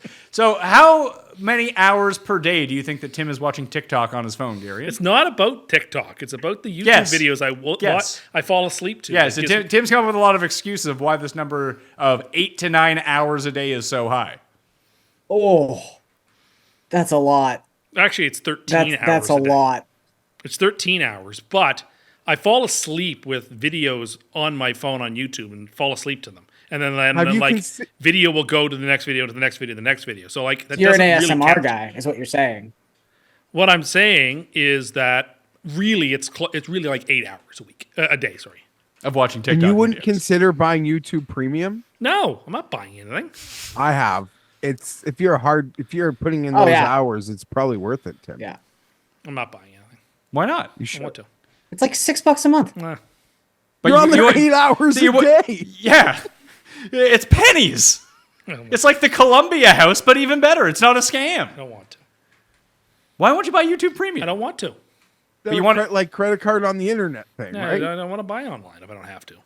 I keep telling you, just get a credit card. I don't want to. I don't want to. I don't want to. I don't want to. Well, it really seems like you're making your life a lot more difficult than Well, it that's needs to my be. problem. That's my cross. We're trying to bear. help you with a solution. I don't want to. Why not? I'm happy with things the way they are. You don't seem very happy right now. You seem very Well, frustrated. what I'm not happy about is that you come and ready to board me about trying to get all the technology that I don't need or want. But every Pay time for that it. you try one of these technologies, you then rant for 3 straight months about how amazing I'm and life-changing fine the way all it these is. technologies are. Fine the way it I is. I Your already know how body this is going to language go. not You're going to saying break that you're down. fine with the way it is because you crossed your arms like in Like disgust. Like a little child. No, he's gonna get YouTube Premium, and he's gonna come in here. Let's say week 3 or week 4 is my prediction, and his Cust Corner Mini will be, guys, YouTube Premium. I'm saving so much time. My life is so much more efficient now that I've cut the ads out of all these videos that I watch. People should get on this. People should buy YouTube Premium, and that's exactly how this is gonna go. No, it's not. Are you sure? Yes, I'm sure. Next category, a new one for the 7th annual Custies. Worst grandmother-driven decision. I believe, yeah, credit to the committee, like the Olympic Committee, whoever appealed. There's clearly a cult of grandma when you break down a lot of Tim's takes. So I'm really happy to see that this got the credit it deserved, and we have a category for it. Well, unfortunately, there's not a lot of nominees here because it's not a historic one. It's just from this year. And shoveling the driveway is one of them. Tim claims he is as fast as shoveling his driveway because he is faster than his grandmother. Yeah, I do it in a reasonably fast period of time. Faster than your 80-year-old grandmother? Yes. who still shovels her driveway. She does. She insists upon it. She's very independent. Lightning. Tim claims that he disconnects the power source from every device in his house when lightning comes because his grandmother told him to do it. Yes, because you can get a surge that goes right through the You system. realize that that doesn't happen anymore, right? If it hits, it does. All of your devices are anti-surge. No. Maybe. You know what? You know how I know I'm not going to have a surge? So I'm going to plug that stuff. That's When was the last time you heard of someone losing something to a surge? I don't know. I don't know. But you know what? It's not going to be The surge didn't even work in Iraq, pal. Actually, it did, but that's a separate issue. It actually did work quite well. Anyway, no, I'm not. No, Washing bananas with soap. Oh, here we go. I just don't want things that have been handled by goodness knows how many people, and bugs could be on it. You don't eat the peel, right? No, of course not. But it's in your house. I'm not eating the bananas the second they get home. So they're going to just sit in my house dirty like that. They should be at least. They should at least be rinsed off with water. They should at least be thoroughly. But that's not what rinsed. you said. You said to wash them with dish Well, soap. that's what she recommends. That's what you did. That's what you said you were doing. I just rinse them now under water. Make sure they're clean. After this has come up as a topic, you have stopped using dish soap to clean your bananas? I just rinse them with water. The winner of But this again, to clarify, you're talking about the peel of the banana. Of course, when it comes home, because goodness knows who's handled it, what's been on it, what animals may have been on it. Tarantulas. There you go. Prime example. I don't want that. As someone who Mostly worked, I tarantulas. mean, I brought this up a bunch of times, but I used to work produce at a grocery store, and we would find tarantulas in the banana All the boxes. more reason to Freaked. wash it off. Like I told you earlier that I would get cranked, and after that, seeing a tarantula in a banana box, freaked. I would too. I mean, you have to be a real man not to be freaked about that. I would agree. Even Marv was freaked by the tarantula. That's true. Harry! Ah! So I guess the question then, Jeff, is what percentage of the vote do you think the bananas got? Probably the highest of any vote today. Well, I'm it's going to only, say 60. it's only 50%. I thought it'd be 100%. Oh, there's actually another one in here that I missed. Boiling water. Tim claimed that his grandmother told him that tap water can't be used to boil water for pasta or other dishes. He says filtered water What? must be used. I have a water cooler. What? So I use a water cooler. I have a water cooler at home. If I'm going to use water to cook with, I don't use tap water. Yuck. I Do use you my know filtered what- water. Do you know what boiling does to water? Yes, I know, but the taste is still there, Garion. Gross. You do you. You I'll like do the me. sandy, and you're worried about boiling water taste. Dasani is good. Oh, that's a bad take. That's a Okay. terrible take. Okay, well, that's fine. You don't have to follow it. That'll go on the worst take list for next year, Garion? I think so. Dasani sucks. Dasani's great. It's better than Aquafina, I'll give you that. Well, that is certainly true. Oh, now's a fun category. You really get to break out your artistic side with this one. Most Cust impression. Okay. Okay. Number one of the nominees this year from Encino Man, a Goofy movie, In the Army Now, and Biodome, voice only, Pauly Shore. Hey, everybody. How are you? Are we sure that wasn't Barney Rubble? No, that's not Bonnie Rubble. Bonnie Rubble talks like this. Flintstone. No, Fred Flintstone's like this. Bonnie Rubble is like this. It's like a lower, like a half octave lower, and more of a like a different type of New York accent too. Can we hear? That's the worst impression I've ever heard. Can we hear Pauly Shore again? Hey, everybody, it's me, Pauly Shore. Have you ever heard Pauly Shore I've speak seen before? those movies. Have you? Yes, This impression would say that you haven't. that's what he sounds like. He really wants to play Richard Simmons in like a biopic, I heard. Oh my Cust or God. Pauly Shore? Pauly Shore. That's like a Richard Nixon. No, it's not a Richard Nixon. Well, that is the next one up. President of the United States from 1969 to 1974, voice only, Richard Nixon. I was a very good president. That It's one not- actually. like, honestly, in comparison to Pauly Shore, it's not that bad. Next up, actor from Pulp Fiction, I Am Raph, and Saturday Night Fever, voice only, John Travolta. Hey, everybody, it's me, John Travolta. Is that a cartoon? No, that's what he sounds like. Hey, Like if he had like a half tracheotomy? No, it's what he sounds like. Actor from The Thing, The Natural, and The Firm, voice only. Wilford Brimley. Well, you see, not only am I a postman, I'm also a general. So you're going to hit that nail, aren't you, Mr. Kramer? Thank you. Candidate for the Fastest runner in the world in The Firm, by the way. for For a gentleman of his age and in his shape, he is outright sprinting in The Firm in periods of that movie. Candidate for governor of Tennessee in 2010, voice only, BasilMarceau.com. This is BasilMasso.com. I support the goldfish flag. Can't stop it. It's a car. Can't look. Set it up like the Supreme Court did. Noel versus Iowa. Can't stop it. It's a car. Can't look. He's swaying the whole time. Just like you were. No, but he's like swaying back and forth.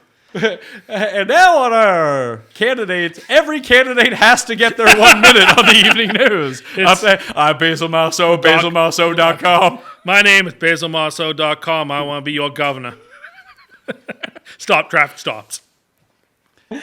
Actor from Hercules in New York, The Terminator, Kindergarten Cop, and True Lies, voice only, Arnold Schwarzenegger.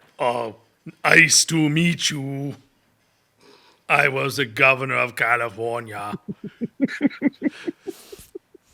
Actress known for her portrayal of Mimi on The Drew Carey Show. This one is appearance only, Kathy Kinney. Well, it's appearance only. I can't do her voice.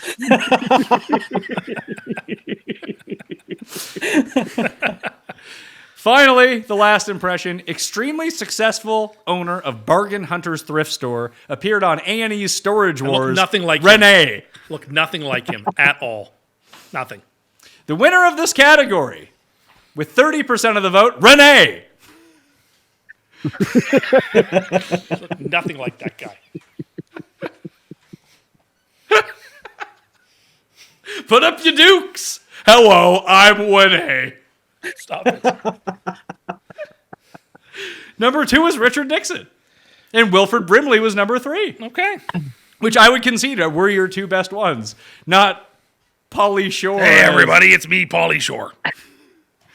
Every other one is bad, but at least you can tell you've listened to that person speak before. There is no possible way that's your Pauly Shore impression. The only impression... Pauly Shore's got a bit of girl voice, right? It's like, oh, yeah, the cheese. Yeah. Yeah, see... It's like a lot. Garion's impression is not good of Pauly Shore, but at least I know he's doing Pauly Shore. Hey, buddy. He's like Stoner California voice. I stand by it. Hello, I'm Pauly Shore. Yeah, that's what he sounds like. That's what Mitzi Shore sounds like.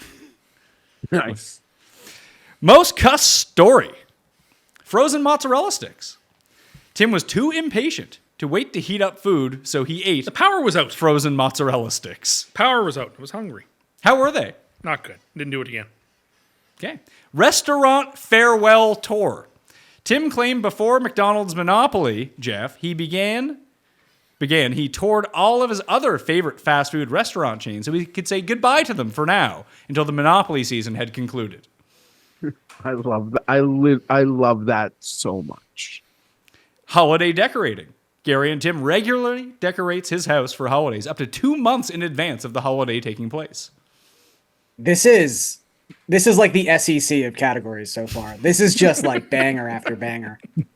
The one that got my vote was the meat thermometer.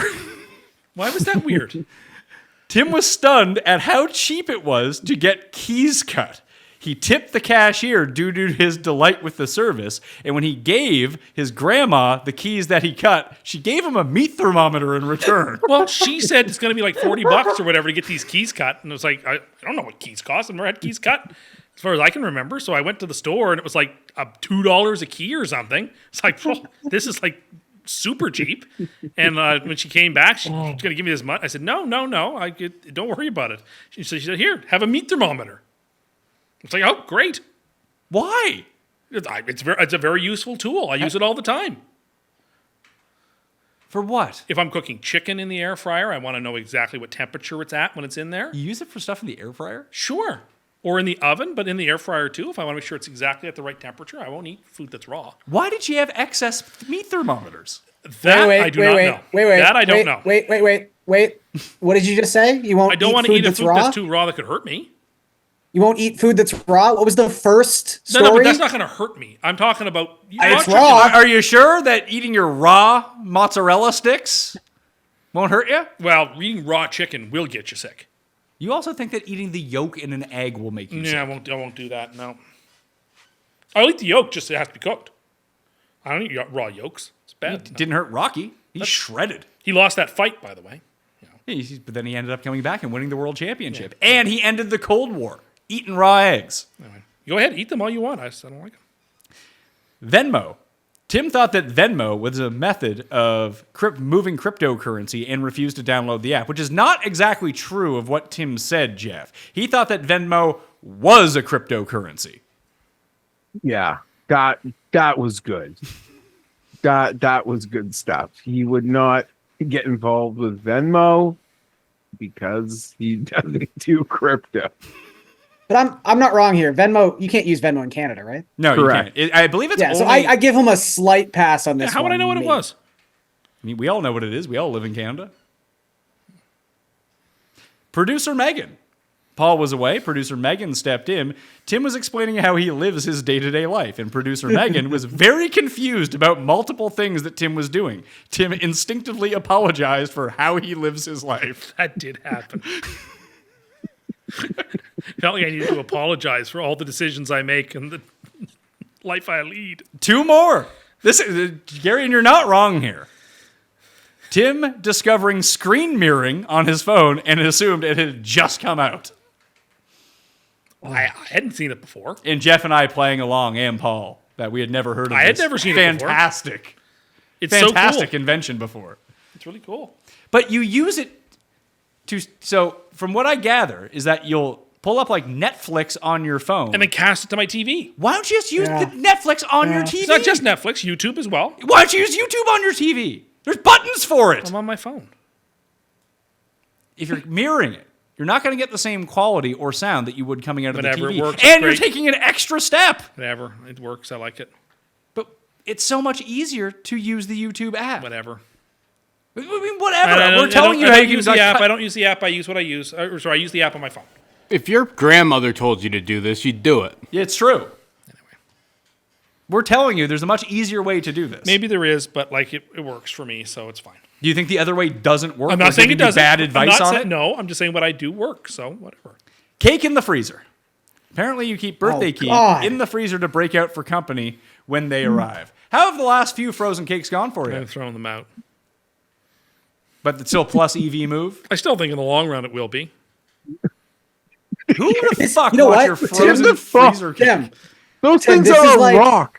That like Loblaw sheet cake, which is $10 and can be delicious, that you need to buy for $5 is very weird to me. But if you freeze it, it's a rock. You can't thaw that out. Someone's stopping by. Well, if I know they're coming well in advance, I can thaw it out like the day before. Why wouldn't you just go to the store and buy one then? Well, I could, but I bought this for $5. So it was an expiring piece of cake to begin with, and now it's been in your fucking freezer for 6 months, and now you're For thawing it out. Anyway, and you say like, oh, you know they're coming by tomorrow. Just saying, just putting this out there. When we're having guests and They- it's like tomorrow, they bring my stuff. wife would actually go out tomorrow and get things. whatever. Like, And you live next No, to a but grocery this, okay, store. so Tim was confused as to why people would like dress up as an obscure character, and I was talking about that payoff. Tim, the feeling you're gonna get 4 years from now when you finally get to use that frozen sheet cake, that's that glory we're talking about. That's the same feeling. It is going and to be I nice. love the cake Tim is talking about. I can smell it. I can taste it right now. I've had it so many times. It's just this generic, preservative-filled grocery store white cake. Like, that's it. That's all. And sometimes I like it more than like bougie, fancy, like bakery cakes. It's got that like generic, preservative-filled taste that could maybe survive a nuclear bomb like a Twinkie. The winner of this category, with 40% of the vote, there was one overwhelming favorite for the voters of the Custy Awards in this. Tim eating frozen mozzarella sticks. Yeah. Yeah. Number 2 was producer Megan, and Tim apologizing for how he lives his life with 16% of the vote. The Restaurant Farewell Tour, which is also a short on the Mayo Media Network Shorts channel, got 13% of the vote. This was a very tough one. People had a lot of difficulty trying to choose. It's a real Lenny moment for Tim, though. It's a real don't tell people how I live. Oh, I thought you meant killing the mice.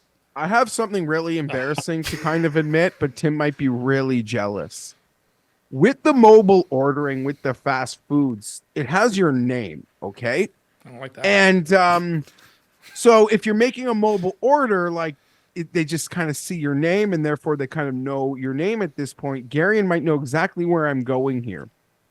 But a popular fast food chain in our parts, A&W, is now pretty much giving away free food after every game the Blue Jays win. And I think they've realized that all we want to do is give away free fries after the Blue Jays win. Because after the last 10 Blue Jays wins, it's been free fries. It's gotten to the point, as you can look at me, that I walked in the other day and the lady said, "Hey, Geoff." And it was a really humbling, oh, shit. And now, since then, I'm so embarrassed she knows my name. If I do this, I think I'm going to the other location. Yeah. But I've I think had, he would be jealous because that's his dream, to be greeted at a fast food restaurant. Let's shift gears for a second. Biggest Fienberg rival. All right. Yeah, it even has its own custom custy with the clown head on it. Nominee number 1. Made-for-TV scientists. Geoff has demanded that made-for-TV scientists apologize to the bats about the genesis of COVID. Listen, there's a lot of people. There's a lot of people that owe a lot of people an apology. Not just the bats. So it's so more. We're adding more than just the bats to this. I am saying a lot of people. Oh, many people. He's trying to an remember that apology. Rumble video. Yeah. I don't even know what video we're speaking of, but listen. Let's just say Geoff didn't like having to use one of those passports to go into businesses. Well, you just I didn't. didn't like a lot of it. Double vaxxed, one boot. No, double vaxxed. I don't have boosted.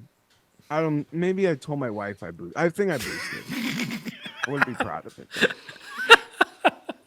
I love that. I love that meme. When Trump got convicted the other days, my friends dropped that in our group chat. I enjoyed it. I like it. That plays. You sent me a Trump clip yesterday about him talking about boats and batteries and getting attacked by sharks. Yeah. It was amazing. That's what he does. He goes on stage and he just, wherever the stream of consciousness goes, that's where it goes. I know the clip you're speaking of. I saw it captioned with the greatest of all time to ever do it. It was pretty much. It was. Yeah. I watched it 500 times. It was exhilarating. He was just going. He didn't quite know where it was going. I was like, I can't wait to hear what's next. It's an engaging performance. It is a performance. Damar Hamlin. On the note of the bats, before we move on, sometimes you get into Florida and your brain, like things just get. I was in Florida when I got into that rant, and that sun can do things to your mind. There, Geoff is an honorary Florida man. Next thing you know, he's going to be doing meth and fucking crocodiles or something. Bath salts. Oh, sorry, gators. Alligators in Gators, Florida, yeah. not crocodiles. Bath salts. Do they not have both? Maybe they have crocodiles. I don't know. But frankly, I don't want to know. That's true. Damar Hamlin. Geoff has claimed it is absurd for Damar Hamlin to win NFL Comeback Player of the Year after recovering from a near death on the field. Now, Geoff won. I mean, Geoff, you get the credit for that, although throughout the course of the year, you really diminished poor Damar Hamlin, who almost died on the field. He claimed at one point that Joe Flacco was more dead in terms of his football career than poor Damar Hamlin was on the field. Now, that is an indefensible thing to say. Not only is it in very bad taste, it's indefensible to say that. And yet he thinks he has a free path to the win. When you say something like that is a stop someone dead in their tracks. Oh my God! Better than DeMar Hamlin? Depends on the day. If you ask Jeff, that's a shameful thing to say.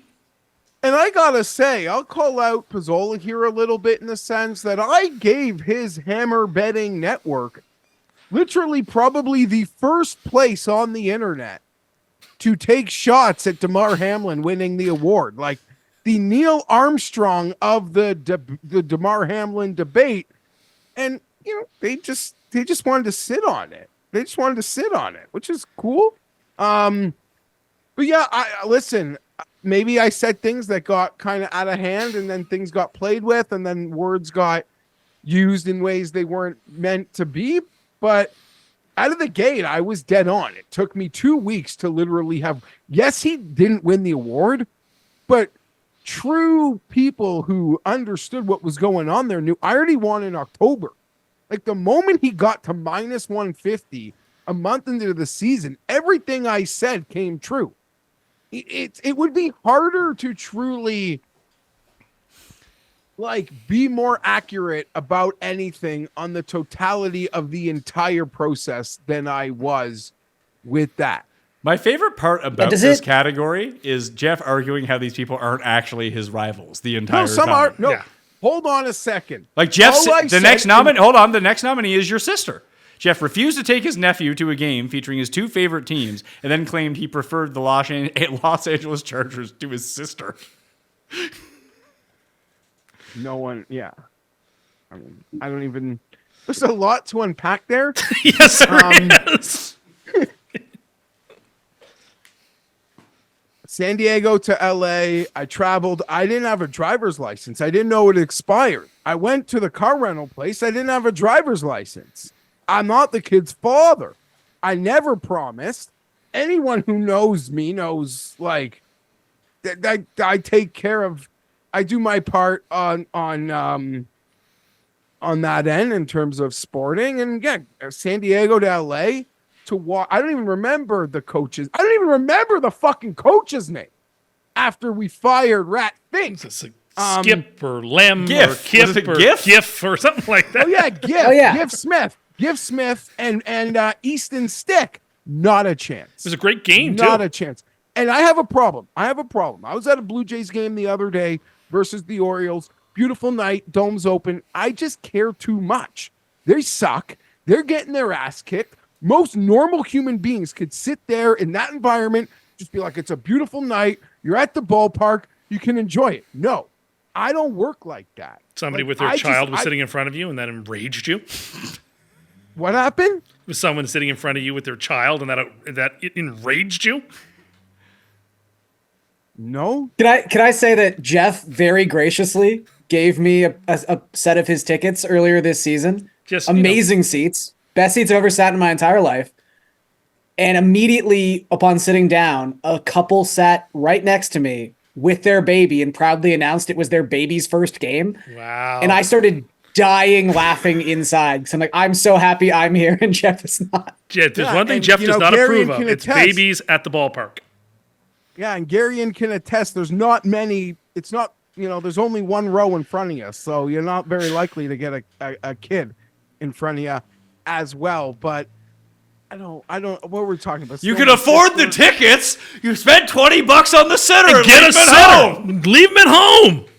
Yeah. Oh man, I had to explain to my partner that night that whole story. I had to explain who Nancy at Fantasy was. It was a great little trip down memory lane for me. I have that clip, I think, and if I do, I'm going to insert it right now. This woman whose baby got wet, I have zero sympathy for.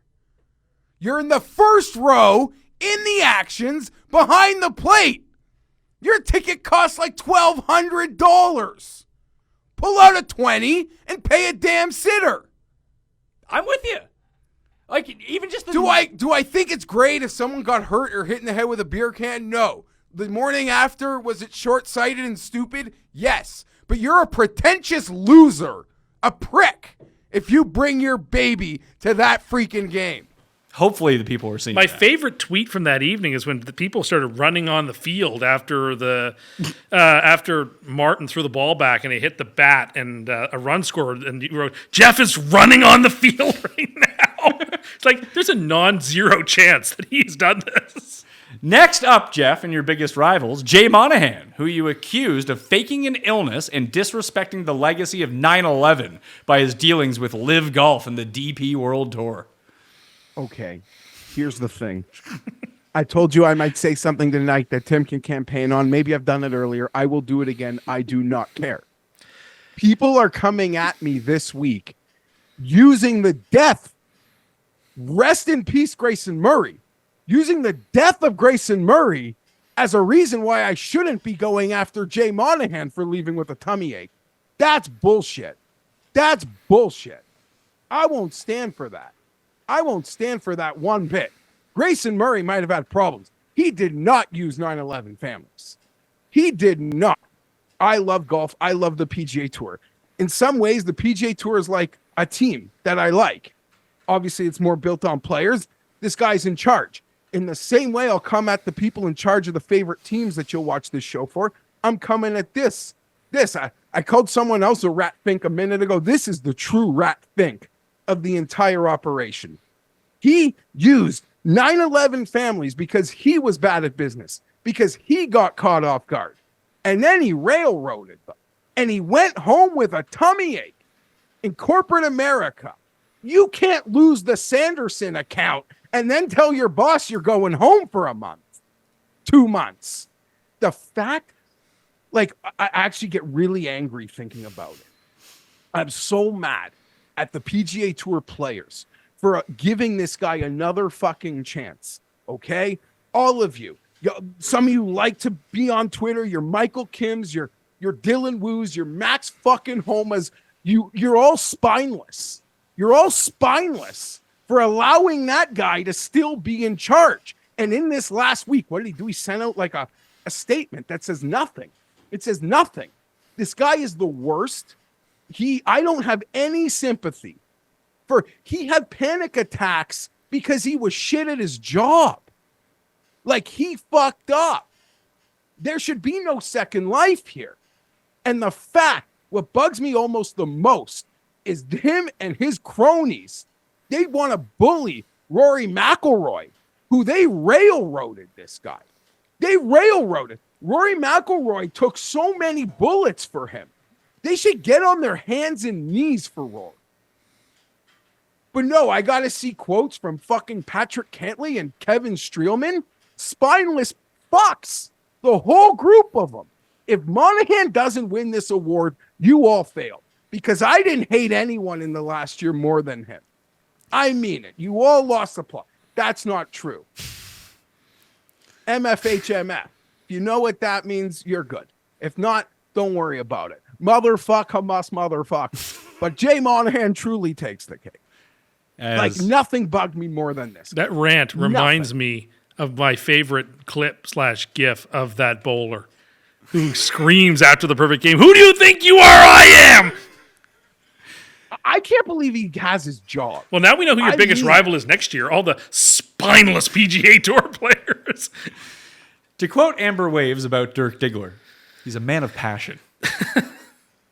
Yeah, no, this I act like that's the thing. That's the thing. We need another category because I don't want little things. When I have a little beef or we have like a little tit to tat, I don't want those things to get lost because, I don't think me having 1 or 2 tweets in response or me going with something for like one moment is rival worth. But when it's persistent, and we'll celebrate the 1 year anniversary, you better fucking believe it. Brandon Staley. Geoff compared Brandon Staley to Lyle Lanley, the monorail salesman from The Simpsons, and hoped he got a yeast infection for Christmas. See, I think that he is going to win, Geoff, because football season has so many more fans, and that was a conceit for like a season and a half, that while your intense dislike of Jay Monahan may burn brighter, the length of time and the slow burn of your despising of Brandon Staley is going to be what wins this award. Yeah, I hate that. I hate him so much. I hate watched a 20-minute media availability of him with the 49ers from their OTAs. I don't even know how I did it, but I did it. This is why you should be voting for Geoff, by the way. I feel like we might have to like put in a disclaimer, sort of like when something gets too good and wins too many times, like Chargers head coach is no longer eligible to win this award. It's just accepted that it's going to win. Well, hold on. What if there's 2 Chargers on the ballot? Because the final nominee of Jeff's biggest rival is Austin Eckler, who Jeff claimed on a podcast that Eckler had spent way too much time on podcasts lately and hoped that the Chargers cut him. I wanted him cut. I wanted him cut before the end of the year. I even said I would have gone to that game I would have gone to Los Angeles for that game you're making fun of me for not going to had they cut him, out of respect for them cutting him, me appreciating that they cut him. Yeah. I mean, all he did was go on podcasts, blame his teammates, take zero accountability. Just like you do for your rivals. No, I'm not denying them. I just don't want like the riffraff. Like we could have a one-off category. We can have a one-off category. This feels like a pretty good crop, though. I mean, we've had some years where I feel like you've discounted right off the bat, just like that was one day on Twitter. Most of these feel like blood feuds. Maybe your sister notwithstanding. Most of these feel like at least contenders. Well, here are the winners. Yeah, and I would say I don't want to be done with Staley. The day the Chargers lost to the Packers, Quinn Johnson dropped that perfect pass, defense blew another 2-minute drill. My son was born. If I didn't have like the afterglow of welcoming my son into the world while he's standing at a podium saying fans don't matter, I was incensed. Like it didn't matter what we thought, but not in the like agree or disagree with like a specific play call. Like how we were feeling about the totality of everything that existed under him didn't matter. I don't think I'd ever been angrier with a head coach other than, if we remember, it made it onto a Custies a few years ago, but there was like one of those halftime incidents where Anthony Lynn didn't know how to tell time, and I got really mad. I think I like broke my daughter's Hanukkah cookie or something, but like not even knowing I was doing it, like it just, I smashed it. Smash 'em.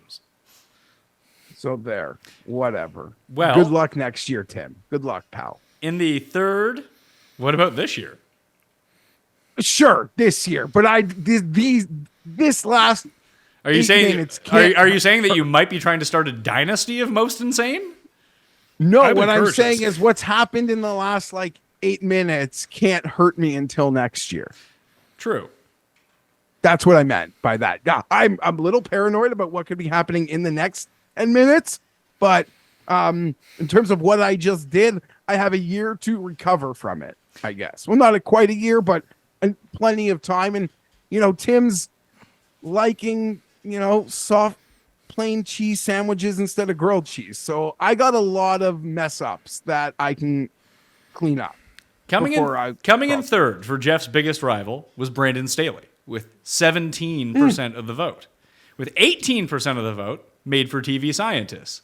Number one on this list with 47% of the vote is Damar Hamlin. No way. It was a runner for like 18 straight weeks. Wow. Jay Monahan didn't even podium. I wouldn't have guessed that. Yeah, listen, whatever. You guys, like, I didn't have hate for Hamlin. It seemed like you really hated him. No, I just didn't think he was worthy of an award for doing nothing other than waking up. Does him not winning Comeback Player of the Year validate this, or does that make it worse somehow? No, I also bet on Joe Flacco 100-1. It was like a triple banger. Pizzola owes me golf rounds. Like, I'm gonna be cashing in this summer. It was I don't know, but I never saw him as it was a scary moment, but I didn't see he wasn't a rival. I don't have like what I feel when I see Jay Monahan versus Damar Hamlin. Like It's not even in the same planet. DeMar Hamlin's going to be over. Jay Monahan, this is like, oh my God, what? I'm trying to think of a good Oscars example. Of Saving something Private like Ryan, best losing. You didn't like Best Shakespeare in Picture. Love? I did, but Saving Private Ryan was a better movie. Even though I really like Shakespeare in Love. I like It's Shakespeare like in Love. Crash winning. Crash. Yeah, like, buddy, we're not. Jay I mean, Monahan. Jeff is has gonna been be having on- broke back beats for 2 decades, being mad about Crash.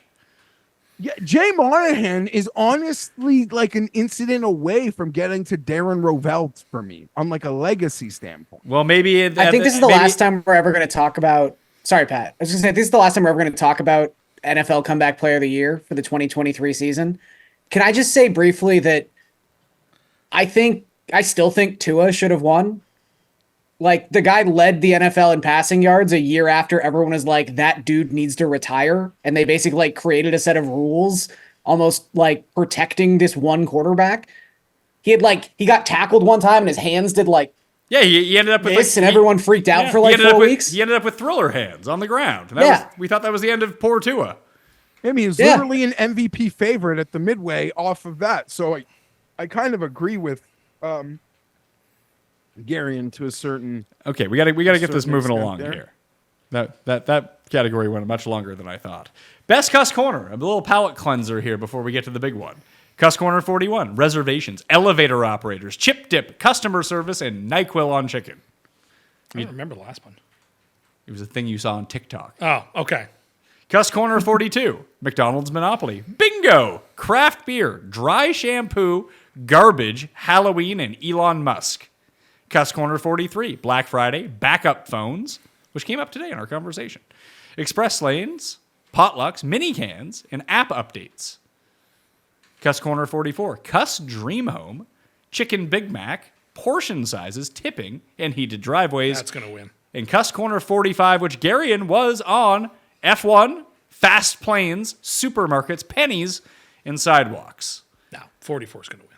44 did not win. 44 came in second place with 30% of the vote. 31% of the vote went to Cuss Corner 45 with Garion. Interesting. Hey, Wouldn't have guessed that. Cuss Corner 42 was next. Paul, do we want to do Photoshop next or the big one?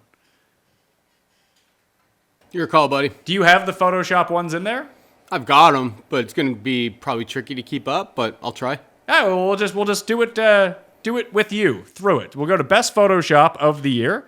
Shout out to @Padded Room Memes on X if you want to follow him. He does all of our fantastic Photoshops and thumbnails. The one for this one is excellent, by the way. So you can just keep throwing them up. I'll describe them once they come up on the screen so people can get reacquainted with them. There's the Beatles one for the Open Championship In last year. Liverpool, yeah. Cutswell.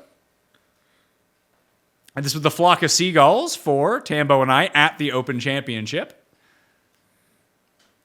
The Best Bet Show for the skinny, medium, and large based on the popular NES game, Ice Hockey. The Saved by the Bell with me and Jake. Frasier with Rob as Niles, me as Frasier, and Cam as Martin. The Heart Foundation with... Well, that's just the actual Heart Foundation picture, isn't it? No. Cam and Rob. Oh, it's Cam Rob and me as Jimmy Hart. Cam and Rob. That Yeah. one's dead on, by the way. It's really that good. one's great. I love that one. Yeah. Me, D-Gen, and Cust for... I was drawn with the trackpad. You but were done drawn with the mouses. trackpad and not the mouse. Yeah. Because he got very upset with you about your take. Yeah. Shout out D-Gen. Shout out James. D-Gen75. I hope you're doing well right now, and I hope you're tuning in to this one. Next one, Paul. Oh, God. The melty face of Phil and Rory for the Live Golf merger, which has never happened. We did a special live show on that. I love this one. Garion, can you Yeah. see these on the screen? Yeah, Yep. they look great. I look like TJ Lavin in this picture. Yeah. I look like Russell Crowe. Tim looks hard. Yeah. This is like, that's Russell Crowe. Yeah. I would say Russell Crowe. Sure. That was for the LA Country Club U.S. Open from 1 year ago. Me and Oh, Tambo so was good. Cheech and Chong for omahasteaks.com. Code Mayo will still work for you at codemayo.com right now if you're listening. Get yourself a discount at checkout. Still applies, no matter if it's in season or out. You need some steaks sent to your house? Omaha Steaks is where you need to go. The Italian-Scottish connection with Rob as... British Bulldog? You think that's the British No. Bulldog? I can't tell. It's obscured here. It's Shawn Michaels and Marty Jannetty. See, I can't see it half of it. Even if you couldn't see half of it, you think that's the British fucking Bulldog? Yes, Davey Boy Smith over there. No. No, because it's not. It's the Rockers, pal. Oh, I know things about wrestling. Is that the British I'm Bulldog? not an expert. Jeff is Trump. Yeah, best. I mean, that might just be Jeff as That's that a lady. Fan. That was nightmare fuel. I hated that woman. Because she got known to be a bigger fan than you. Not even that. I don't know. So what won? Whatever. The winner, what was your favorite of all those? Probably the Super Nintendo one. Or the Nintendo one. That was the winner. Yeah. The thin, thick, and Blades- medium blades for of the steel, ice yeah. hockey with 23% of the vote. Jeff as Trump was 18% of the vote. And then Jeff as that lady was 17% of the vote. Wow. I think this week I look like I've completed my Ozempic journey. As Estelle Getty from Yeah. from the Golden Girls. Oh, yeah, because this show is Yeah. coming out after that. Although we recorded that show this morning. Oh, sorry. It's okay. If people are still watching 2 hours and 10 minutes into Yeah. the show, they know how this stuff works. Now, are you going to Al Pacino this? The last category? I might. The final. I mean, was he drunk? What was his? Was he on cocaine? He claimed that they told him because they were running late just to go out there, not name the nominees, and just name them. Here's the winner right now. My eyes Didn't he say this week he's never done cocaine? Al Pacino? Not that Yeah, night. he was on stage at some presentation last week, and he's like, I'm going to tell you something. I've never done cocaine. I've always smoked crack. In Scarface, it was just powdered sugar as far as Well, the eye I'm sure could see. in the movie he wasn't doing actual cocaine. The cocaine budget on that movie was probably pretty high to begin with. That's true. Considering Oliver Stone wrote that script. I didn't know that. Yeah. There you are. Was it Demi or was it De Palma? My mind is going as I get older. I can't remember these things as Didn't easily as I realize used to. that he wrote that. Most insane person of the year. We're here to go through the nominees. Garion Thorne, not on the list, but I am on the Not list. nominated. Pat Mayo is on the list for most insane person of the year. Spoiler alert, I didn't win. Tim Andercust is on the list for most insane person of the year. Rob's description of you in the Custy write-up where people could go and vote. So shout out to the 34,000 plus of you who voted in this nonsense. Encourage Insane. Monopoly to remove the thimble as an eligible game piece and believes that King Ralph to be a better received movie than Guardians of the Galaxy. I thought that was a really lovely description of me. Paul Shaughnessy is on the ballot. Has blamed his poor fantasy challenge performance on a conspiracy between MTV, Fantasizer.com, and Custy's guy who puts this all together, Rob McIntyre, instead of his own inadequacy. Rob seems like the type of guy who would cheat in that pool, doesn't he? Oh, yeah, 100%. And then Geoff Fienberg has feuded with fake news outlets for attacks on Bats and Rumble and a variety of other media conglomerates such as No Laying Up or Golf Bet. I don't remember what I did to golf. Let's pull off the It Band-Aid. sounds accurate. I don't dispute anything that's written there. So here it is. So this determined the vote right here. Don't put up the graphic yet, Paul. But when this is the one I did look at, and Paul noticed this too. With 12.7% of the vote, Paul came in third. Not good. Huh. It's a lot. So who is that good for? It's not Who good. is that bad for? I think it's bad for me and good for The Jeff. vote has been separated by 2% of the vote. I knew it'd be close. With 42% of the vote and 44% of the vote, the winner for most insane person of the year is Tim Andercust. Yeah. It's funny. If Hamlin doesn't win, if Hamlin wins comeback player of the year, I win. I think that's That was actually it. true. If Hamlin wins comeback player of the year, I win by 3 or 4 points. That was a headwind. I just couldn't. The fact that Geoff called my campaign to be suspended at that point, and I managed to get within 2 points with that happening suggests that, had that extraneous event not have interrupted things, Geoff would have won. So, it was close. Are you giving yourself another hypothetical championship? No. This is one of those things where, like, you lose elections sometimes because there's an October surprise you can't overcome. Hold on. I couldn't overcome. I tried my hardest to overcome it. I fought my hardest, but that decision maker, that decision at the NFL awards, took this wind out of a lot of the sails, and it was just one of these headwinds I couldn't overcome. I almost did too. But had it, You're looking at this the wrong way. Had it gone the other way, I win. I should be getting credit for really an outstanding call. A call that was against the grain. You got credit. You got the credit. You didn't win this award this year because it went that way. Yes. He also won thousands of all. dollars. When I make That's what happens to normal people when they do when this. I make the biggest play in the game, I win. And what you won was not having to wear the collar for a whole year. That's what you won. You won this vote because of that. That's all there is to it. It's annoying that we didn't win. We got close. We tried hard, but I just couldn't get over that hump. So I talked to Rob about this, and we're changing the category for next year. Me and Paul are off the ballot. Yeah. Because I feel like Paul cost you. He Ralph Nadered you in this election. Yeah, I mean, it's lovely to think that the majority of voters did not think I was most insane. The majority of voters did not feel that way. So, which I don't know if that's ever happened. I think this is the first. No, I think the year that we pretended like you had actually. Anyway, a majority of voters didn't turn in their ballot for me. So I feel like there's some silver linings to this. It was very close, Geoff. Yeah. Very close. But so what's the difference next year? That there's no me or Paul. Just Geoff and I? Just Geoff, you and Geoff. Okay. The snowball is going downhill. At some point, it might be too much for me to fight against. Next year, folks, lend me your vote again. I'm going to keep asking I just for your can't vote believe until we put them over the end. 34,000 people voted.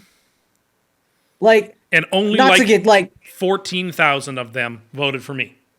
But not to get too sentimental about this or anything, because this is a truly ridiculous thing we've been doing for 2.5 hours.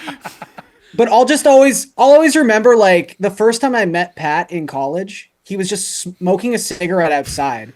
He had a tablet in his hand, and he just called me over and he made me watch this video that was just set to the Barbara Streisand Duck Sauce song. Yeah. And it was just Tim Andercust. And it was just a bunch of pictures of the Jets logo with a slash through it and stuff. And he's like, my dream in life is to make this guy famous. And I was like, sure, man, whatever. And now there's 34,000 people voting on whether or not you're insane. And the majority of them said no. So I take some solace in that. Thank you for voting. Thank you for your participation. You're going to wear this as a win. No, it's not a win. It's not a win. The way you do polling, you take 4% as a win. It's not a win. It's not a win. I like how you're happy about the result. Jeff seems out of sorts. It's not a win. I expected after the Hamlin news, I at that point kind of priced in I was going to lose. But we fought the good fight. We did our best. We got it ever so close. We're going to come back next year even harder. You heard the things he said today that were just bananas. Punish him. Does that mean you have to wash off his statements with dish soap? Maybe I should. Anyway, lend me your vote next year. Vote for Geoff. He's earned it. And it'll be a lot of fun. But thank you for those who participated. I've earned it. You're sampling you're dipping your chicken wings in cream cheese or something. No, I've never done that. Well, I don't know. You're going into your fridge, picking random condiments and calling them wing flavors. Okay, if you think so. Well, that will do it on the Pat Mayo Experience for the 7th Annual Custies. Use code Mayo at Underdog Fantasy if you want to see an 8th Annual Custies. If you have the ability to do it, you spend that $10 on the show at Underdog Fantasy using code Mayo and get yourself a deposit bonus, all right? Because that is the single thing that helps out this show the most that we can keep coming at you year after year with even crazier takes and new categories maybe. We have to at least get to 10. And then I can, go bugger off somewhere, and that'll be the end of all of us. You'll never see us again once we get through. That'll be the last episode of the Pat Mayo Experience, the 10th Annual Custies. But ensure that happens, and we make it to year 10. Code Mayo at UnderdogFantasy.com. I want to thank Garion, Geoff, Tim for being a good sport, Paul for putting all this together. Padded Room Memes for doing all the photoshops. Rob for coming up with anything. Scrimshaw for telling me what the time codes are for all the clips when I most definitely cannot remember what episode any of this stuff has come from. And all of you for voting in the Custies. It's been a lot of fun. Please share the show around. Again, that always does help out the show, and all your support really does mean a lot to us throughout the course of the year. And you can always check out the Cust Corner only feed too. Subscribe to that on Apple or Spotify, all right? I'm Pat Mayo. Thanks for watching. I'll see you next time. Mayo experience.